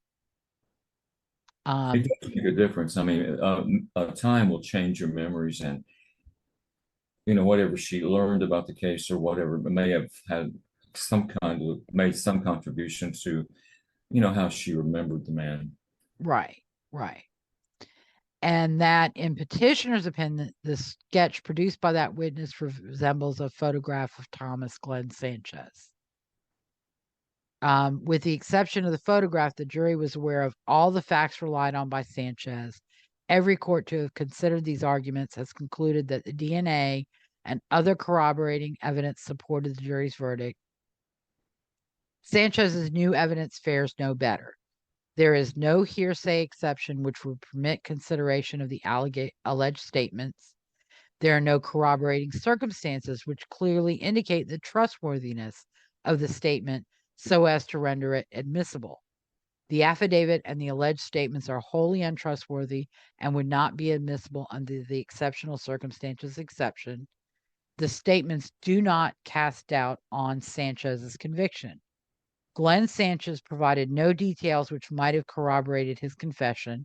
It's unclear what he meant when he said he should have done a better job of killing Juli, given that she was killed by a single gunshot wound to the head. It appears highly likely that the confessions, if they were made, were intended to frighten Miss Beatty. And she admits sometimes Glen clearly was trying to scare me by mentioning the Busken homicide. It is unlikely Glen Sanchez could have watched Juli die, given that she was killed by a contact gunshot wound to the head and appears to have fallen immediately to the ground deceased. Beatty admits she did not contact Sanchez's attorney about Glen's confession and first mentioned it to someone investigating in December 2022 when David Ballard came to her residence. She further admits that she never discussed the confessions with Sanchez and was too scared of Glen while he was alive to even consider revealing what he'd admitted to doing. Finally, even after his death, Beatty remained unwilling to talk about Glen's alleged admissions, and Miss Beatty's silence on this matter is suspicious. Sanchez's attorney, Mark Barrett, is withholding the name of the individual who provided him with information on 12/6/2022, and he sheds no light as to how that person allegedly had knowledge of the information. They also argued that the evidence against Sanchez is overwhelming. Using a blood sample from Thomas Glen Sanchez obtained from the medical examiner's office, OSBI concluded that Thomas Glen Sanchez's DNA profile does not match the DNA profile from the sperm fraction of the pink leotard cutting. Thomas Glen Sanchez was therefore positively excluded as a potential donor to the sperm fraction on the pink leotard cutting. Thomas Glen Sanchez cannot be excluded at least a 99.9% probability as the potential biological father of the source of the DNA profile obtained from the sperm fraction of the pink leotard cutting. And the very recent lab report yet again confirms what the state and courts have known for many years. Sanchez and Sanchez alone is responsible for the abduction, rape, forcible sodomy, and brutal murder of Juli Busken on the morning of December 20th, 1996. Sanchez has still not even attempted to offer any rational alternative explanation for the presence of his sperm on Miss Busken's clothing, including her intimate garments. If Sanchez sexually assaulted Juli and then his father murdered her, Sanchez has known that since December 20th, 1996. Sanchez has never claimed that is what happened. In fact, he has vehemently denied it, and so did his father. Sanchez's affidavit says nothing more than that someone told him his father confessed. Sanchez's sperm was on Juli's leotard and his father's was not. As noted by the Western District, all the evidence points to a single individual as a person who abducted, raped, and murdered Juli. Sanchez is not actually innocent, and relief should be denied. They also filed an objection to the motion for discovery, citing exclusion of Glen Sanchez, and also is citing the same thing in the objection to the motion for evidentiary hearing. The Court of Criminal Appeals issued their opinion on April 13th, 2023, denying relief and ordering the mandate to be issued upon delivery of and filing of this decision. And, once again, they found, as every court has found, that the state presented evidence at trial that appellant's DNA matched the DNA profile generated from the sperm shell fraction isolated on Miss Busken's panties and also matched the sperm cell fraction isolated from the pink leotard discarded at the crime scene. The matches corresponded to appellant's DNA at all 16 genetic loci tested. The state's DNA expert characterized the probability of a random DNA match on the Busken evidence with an unrelated individual other than appellant, and cites the 1 in 200.7 trillion, 1 in 20.45 quadrillion, and 1 in 94.07 trillion Southwest Hispanics. Apparently, the new DNA analysis was the quadrillion statistics cited in the respondent's brief. These are the trial statistics. Mm-hmm. Appellant also could not be excluded as a donor of a DNA mixture isolated from epithelial cell fractions on the panties and leotard. Police also identified human sperm from stains found on pajama bottoms recovered from Miss Busken's car. These facts permit the logical inference that the sperm on the pajama bottoms in Miss Busken's car is also appellant's, despite inconclusive DNA results on the pajama bottoms. Second, records of activity on Miss Busken's missing cell phone show a call placed to a number which investigators eventually associated with appellant's former girlfriend over 30 hours after Juli's murder. The logical inference is that appellant was in possession of Miss Busken's phone and he got the phone from her car where she usually left it. Finally, the shoe impressions consistent with a pair of Nike shoes owned by appellant tend to establish his presence where Miss Busken was murdered. This direct and circumstantial evidence supports the jury's finding that appellant sexually assaulted and murdered Juli Busken. And that's from their direct appeal opinion. They went on to say that Charlotte Beatty's recent sworn statements add nothing of significant probative value to the evidence for or against petitioner Anthony Sanchez. We are not confronted here with a solemn deathbed confession stating verifiable facts that exonerate a person wrongfully condemned. Glen Sanchez took his own life more than 25 years after these crimes and apparently left no written, recorded, or corroborative evidence seeking to exonerate Anthony Sanchez by admitting his own guilt or tending to otherwise prove Glen's allegedly numerous admissions that he, rather than his son Anthony, killed Juli Busken. Charlotte Beatty's description of Glen Sanchez portrays a violent and profoundly disturbed man given to vague and menacing claims of involvement in the murder for which his son was convicted. At least sometimes Glen was clearly trying to scare Beatty by mentioning the Busken homicide. Glen Sanchez's alleged statements to Beatty contain no details about when or how the crimes occurred, whether he acted alone or with petitioner or others, or any other verifiable facts. Considering the other evidence against Anthony Sanchez, this is hardly surprising. Charlotte Beatty's affidavit is itself hearsay, and insofar as its contents could touch upon the guilt or innocence of Anthony Sanchez, the statements she attributes to Glen Sanchez are also hearsay.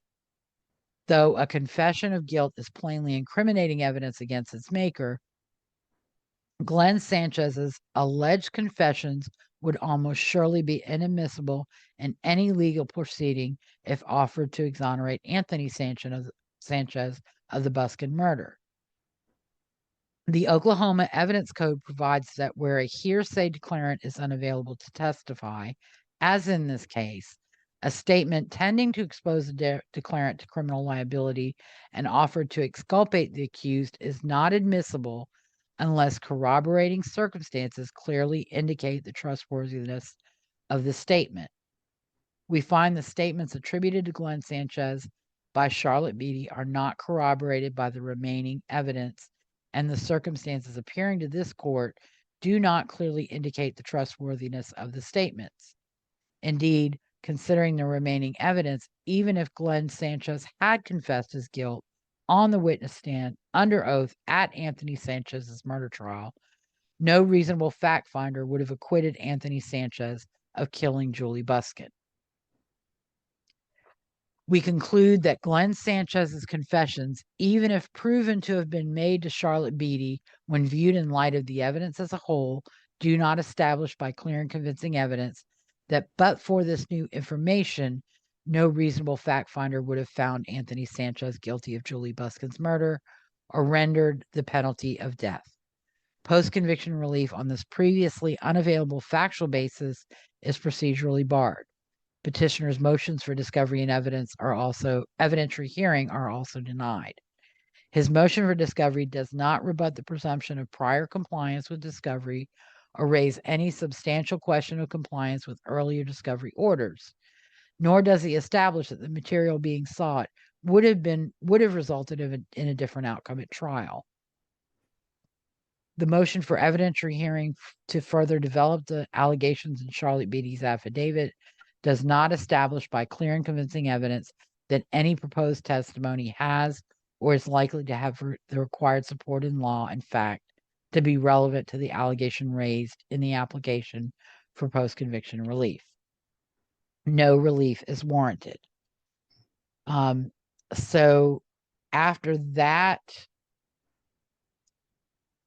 or prior to this 2023 action, there was a motion for leave to file under seal filed in October of 2018, filed in federal court. That was granted, and some sealed ex parte documents were filed on behalf of Sanchez. These were probably budgets for clemency proceedings. Sanchez was a part of the challenge to Oklahoma's execution protocol making its way through the federal courts. So his execution date could not have been set, but in anticipation of a date being set, the Barrett was seeking to ensure that they could quickly get a budget in place and have a budget so that they could proceed on behalf of Sanchez. Because these are all under seal, I can't access them. I don't know exactly what they were for, but they filed documents in 2018. Heaton entered an order on June 1st, 2020. And then on February 3rd, 2023, when Barrett is proceeding in state court with these allegations, a handwritten statement is presented by Sanchez stating that he doesn't want Barrett and Coyne to represent him. He states they are not working in my best interest. I think he gave that to Jeff Hood, who is a, quote, spiritual advisor, unquote. And if you watch the propaganda stories about the hearing in the state court for Eccles' motion for DNA testing, I believe that Jeff Hood also appeared there with Eccles. I thought I had seen him before. His hairdo is very... Yeah, they're both these odd Gandalf-looking motherfucker. Well, not Gandalf, because Gandalf's not not bald. Right. They're bald, but they have these Gandalf beards, and they wear these odd pants that look like a poopy diaper. Yeah. Not of course, I may be old and all, and I don't know what's credible now, but to me, they wouldn't be credible. I wouldn't see them that way. No. And then on March 15th, 2023, Sanchez sends another letter to Barrett that says, due to sustained neglect, I've lost all confidence in your services. For over 6 years, I did not hear from you. In the last 4 months, I have tried to give you another chance. You have done nothing to regain my trust. This is why I am firing you and substituting you with attorney Greg Gardner and attorney Eric Allen as my counsel for the entirety of my case, including all remaining legal appeals and clemency. On the 21st of April, 2023, a motion for leave to file notice ex parte and under seal is filed in federal court on behalf of Sanchez. An order granting that motion is entered on April 25th. Another ex parte document is filed on May 3rd, 2023. On May 18th, a motion to appoint counsel is filed seeking appointment of Greg Gardner, an attorney from Boulder, Colorado, to represent Sanchez in clemency proceedings and at the clemency hearing, and attorney Eric Allen to be appointed to further defend Sanchez. And let me clear something up for folks out there who might be confused. The propaganda out there says he's accused of these things. No, he has been convicted of murder, first-degree murder, rape, forcible sodomy. He may or may not have been also been convicted of kidnapping. It's unclear.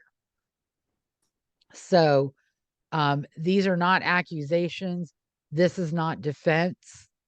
This is trying to save his life, trying to have his sentence somehow computed so that he will not be executed for the crimes for which he's been convicted. But he is not accused. He is not in need of defense. Right. Once convicted, you have no presumption of innocence. Correct. The presumption is guilty. Correct. And apparently, Jeff Hood has a history. Well, we'll go into this a little bit later. So Allen admits that he's not spoken with Sanchez, but he's had exhaustive communications with his spiritual advisor, Jeff Hood. Allen represents himself as qualified to represent Sanchez because he has represented clients in Ohio, Illinois, Michigan, and Texas before the 4th, 5th, 6th, and 7th Court of Appeals. He's also represented clients before the U.S. Supreme Court and Court of Claims. He has he's represented clients charged with capital crimes, including Ohio versus Marvin Lee Smith, Ohio versus Glenn McCoy, and Ohio versus Wesley Park. He has represented capital defendants in habeas process in Ohio. He was pro bono counsel in Chanthacumane versus Davis in the Eastern District of Texas. He has represented capital habeas petitioners in Alabama, including in Ex parte Riley, Ex parte Shanklin, Ex parte White, Ex parte Shoeing, and Ex parte Wimley. He has taught capital defense seminars for the Ohio Association of Criminal Defense Lawyers and Trial Lawyers College Death Penalty Seminar, also known as the Jerry Spence Method. He's qualified under Section 3599. He has experience filing clemency petitions, including on behalf of Richard Cooey, who was executed in 2008, John Henry Ramirez, and Kosel Chanthacumane, who were both executed in 2022. And he says Sanchez wants Allen to represent him and accepts this appointment, although how can you know he wants you to represent him if you haven't talked to him? Right. That's one of those troubling things that defense attorneys just don't ever seem to catch. An order was filed on May 24th, 2023, setting a hearing on the motions filed by Allen on the 6th of, and that was set for June 6th, 2023 at 9 a.m. The hearing was held on June 6th, and the motions to appoint counsel and allow substitution were denied from the bench. The court rendered a written order and went on to find that the court concluded substitution is not warranted. The court concludes the purported basis for defendant's interest in new counsel to the effect that he has not heard from counsel in over 6 years is factually untrue, and that the contacts and efforts of counsel in that period have been appropriate to the circumstances of his case.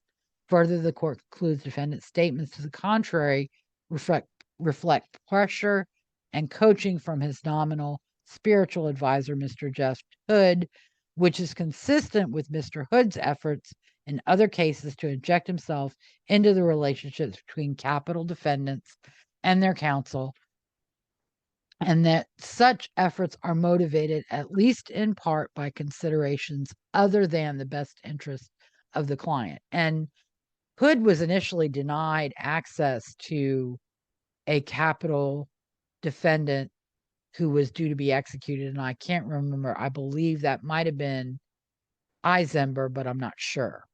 Mm-hmm. Then a motion was filed by Sanchez on June 15th, a pro se motion to waive and relinquish counsel.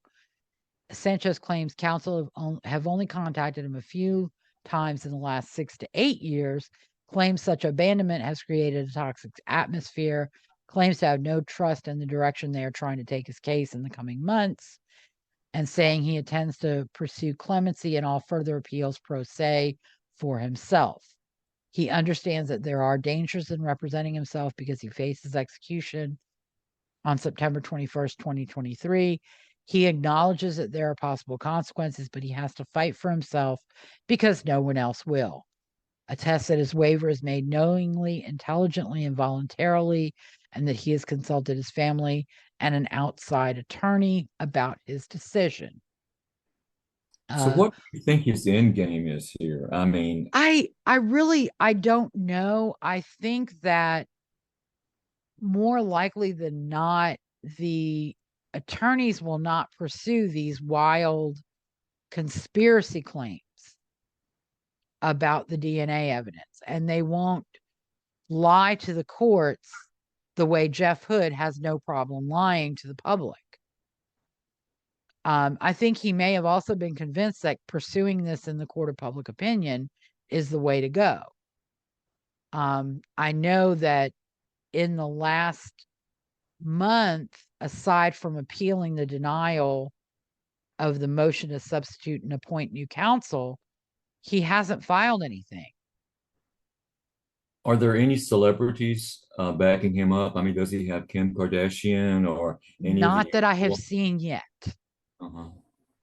But I wouldn't be surprised. Kim usually tries to swoop in at the end, and then if a stay of execution is granted by some miracle, to claim that it was because of her intervention.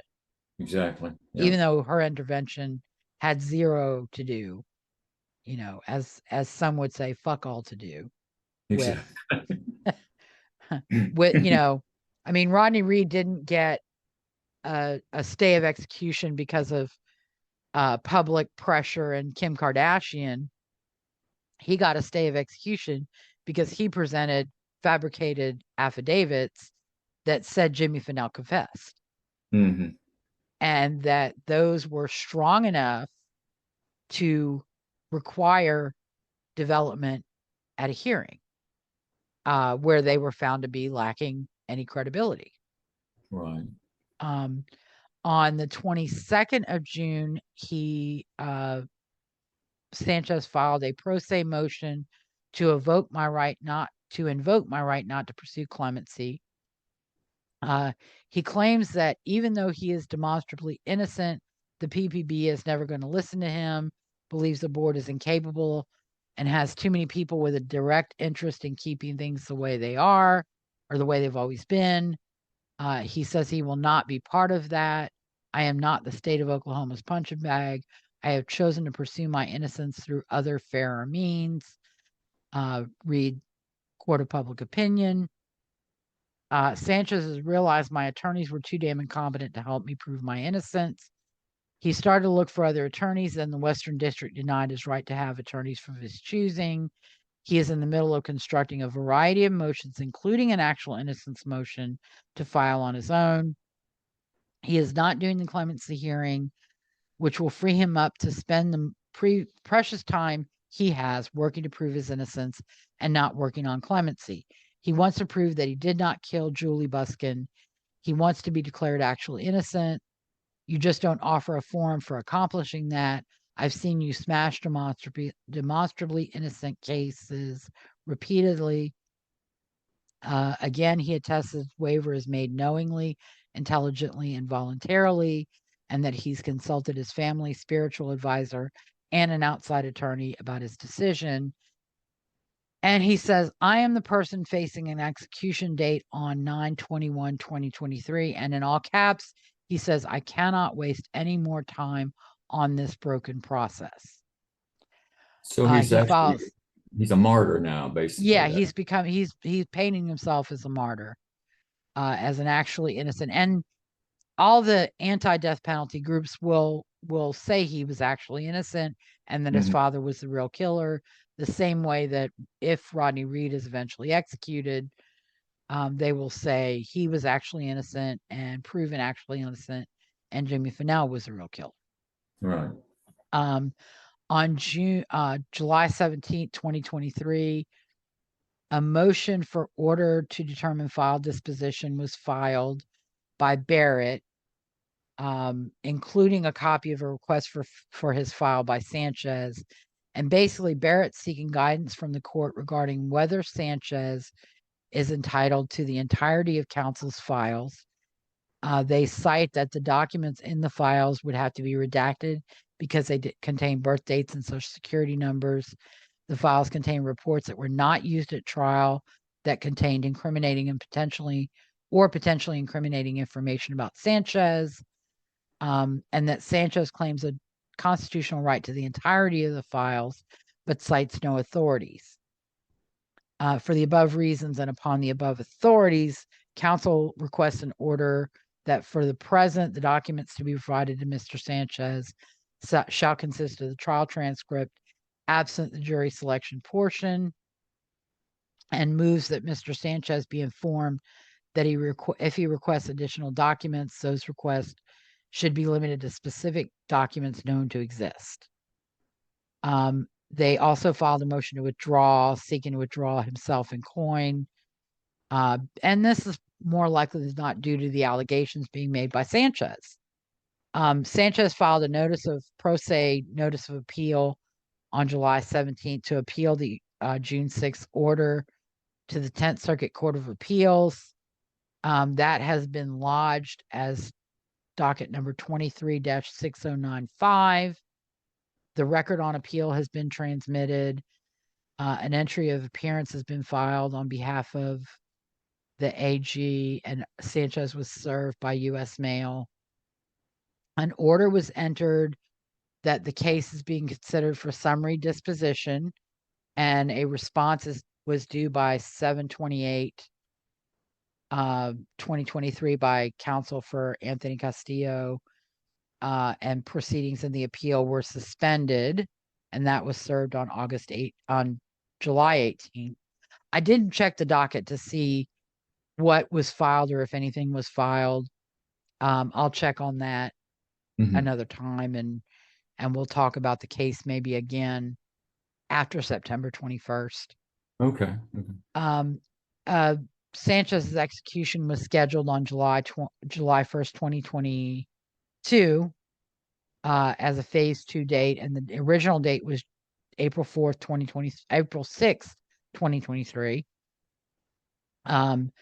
That phase 2 date was confirmed on January 9th, 2023. Then the AG filed a motion to reset execution dates on January 17th, with a request to schedule the phase 2 execution dates. That order was granted on January 24th, 2023, and Sanchez's execution was reset to September 21st, 2023. As I think we touched on a little bit earlier in the beginning of the show, I did look on the court records in Oklahoma, and I have no criminal history other than misdemeanors for public intoxication and DUI for Thomas Glen Sanchez, whose date of birth is in June 1953. I did find multiple criminal felony cases against a Thomas G. Sanchez, whose date of birth is December 1963, but the birth date is off by 6 months and a decade. So this is likely not the same person. But I believe that Sanchez's advocates that Glen Sanchez had a violent criminal history is either based on a deliberately lying about this Thomas Sanchez, because that's not true. Now he may have been violent with women. He may have uncharged crimes against women that he was in relationships with that were never reported, that he was never arrested or tried for. But if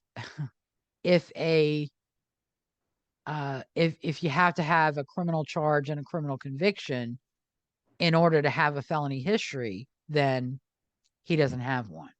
Right. Well, looking at these birth dates, if he were the person born in 1963, he would have been about 33? Is my math right? Yes. And Anthony would have been 43. He would have been 43 at the time of Juli Busken's murder. Wasn't it So 1996? 96. He was So born in June of 1953. The crime was right. December What I'm saying is 1996. that if it were the other Thomas Sanchez who was born in 63, that the age wouldn't be right. I'm not You, sure what. well, you see, there's two Thomas Sanchez's. The one we know that is and The father, the father is 1950. father. So, And but this other Sanchez really, his birthday doesn't really work. no, Right. no, not no, there's no way he could have been confused with no. He could not have been confused with this Thomas Glen Sanchez. Thomas Glen Sanchez could not have given those birth dates or anything along those lines. Mm-hmm. No. Like I said, I think they're misrepresenting that Thomas G. Sanchez. We don't even know what the G stands for. And I know Thomas Glen, Anthony's father, was born June 5th, 1953, because that's what's in the obituary that I found. Right. Okay. So, Have you seen a copy of Anthony's birth certificate? no, I haven't found that. Anthony would have been born in 1978. Mm-hmm. That would have made Glenn. He would have been 20 in 1973. So 25 when Anthony was born. Yeah, and I think I was a little bit confusing when I was talking before, but Anthony was born in 1978. So this person born in 1963 would have been too young if that couldn't be the person that is his father unless he was only 15 when he fathered Anthony. Correct.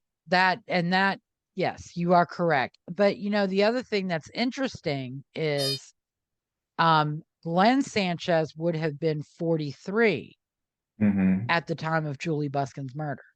Right. Making him significantly older than the 25 to 30 estimate. Absolutely. Of the witness. And again, they're basing it on their opinions of a drawing made by a witness 2 years after the murder that may or may not have been an accurate representation. And each of these sightings were in the wee hours of the morning when it was probably still dark. Mm-hmm. And they were brief. They were made while vehicles were moving. So any perception of the person is probably, that's a difficult situation under the best of circumstances. That's true. Especially if you're driving when the sighting occurs. Now, if you are stopped and you see the car drive by, you might have a little bit more time for your perception. But if you're in a vehicle heading in the opposite direction, you've got a very brief moment of perception. Right. So, but that's the case. Well, I think you've done a great job in presenting the case. I think that there can be no doubt that Anthony is guilty. And it just strikes me how these people just will let it go on and on, taking up taxpayer money. And now he's refusing to let his attorneys try for clemency. I don't think he'd get it, but yeah, he waived his clemency hearing, so there's not going to be a clemency hearing. Right. Yeah. So I think we'll wave goodbye to him on September 21st? 21st, yes. That is the day of reckoning for Anthony Castillo Sanchez. Well, but I think it's also important for people to realize that what is being talked about in the court of public opinion now is not new. none of it's not new. stuff the courts have not heard and rejected. Yeah. And I think it's also, it involves a lot of very unfair criticism of his attorneys, because they're being accused of not caring, they're being accused of not doing a good job, of wanting him dead, and those things are just, they're just, frankly, that's not it. They have the insurmountable obstacle of conclusive DNA evidence on But you know, two that's the items. typical playbook. I mean, that's what they all do. I mean, with Adnan's case, for instance, Mm-hmm. Christina was just awful, and then his attorneys after that were just awful, and now Justin Brown was just awful. So that's just their playbook. Mm-hmm. Yeah. All right. Well, we are actually coming up close on the end of our 3.5 hour time that I set for the Zoom conference. Okay. So I think we better wrap it up before Zoom does it for us. Well, I Thank you really so much for appreciate. joining me, Rob. I really appreciate you stepping in for Kyle. Well, it was a joy, and I appreciate you. I listen to everything you do, and this will be as great as all the others. Thank you so much. And I look forward to doing this again. Thank you. Me too. Take Thank you for care. listening. Thank you for Thanks. listening to Based in Fact, a true crime podcast with Lisa O'Brien and Robb Chadwick, guest for Kyle today. If you like the show and want to know more, you can subscribe to our YouTube channel, find us on Facebook, or follow me on Twitter at O'BrienLN. Kyle and I will return in 3 weeks for episode 10, Notable Supreme Court Cases. As I've been threatening to do, we're going to look at cases cited in post-conviction litigation, including Miranda, Furman, Gregg, Atkins, Roper, Ford, Witherspoon, Brady, Napiew, Giglio, Strickland, Martinez, Trevino, Schlupp, and Herrera. We'll look briefly at the background of each case, the issues raised by the petitioners, and the decisions of the Supreme Court. Until then, have a great 3 weeks and stay safe. Goodbye.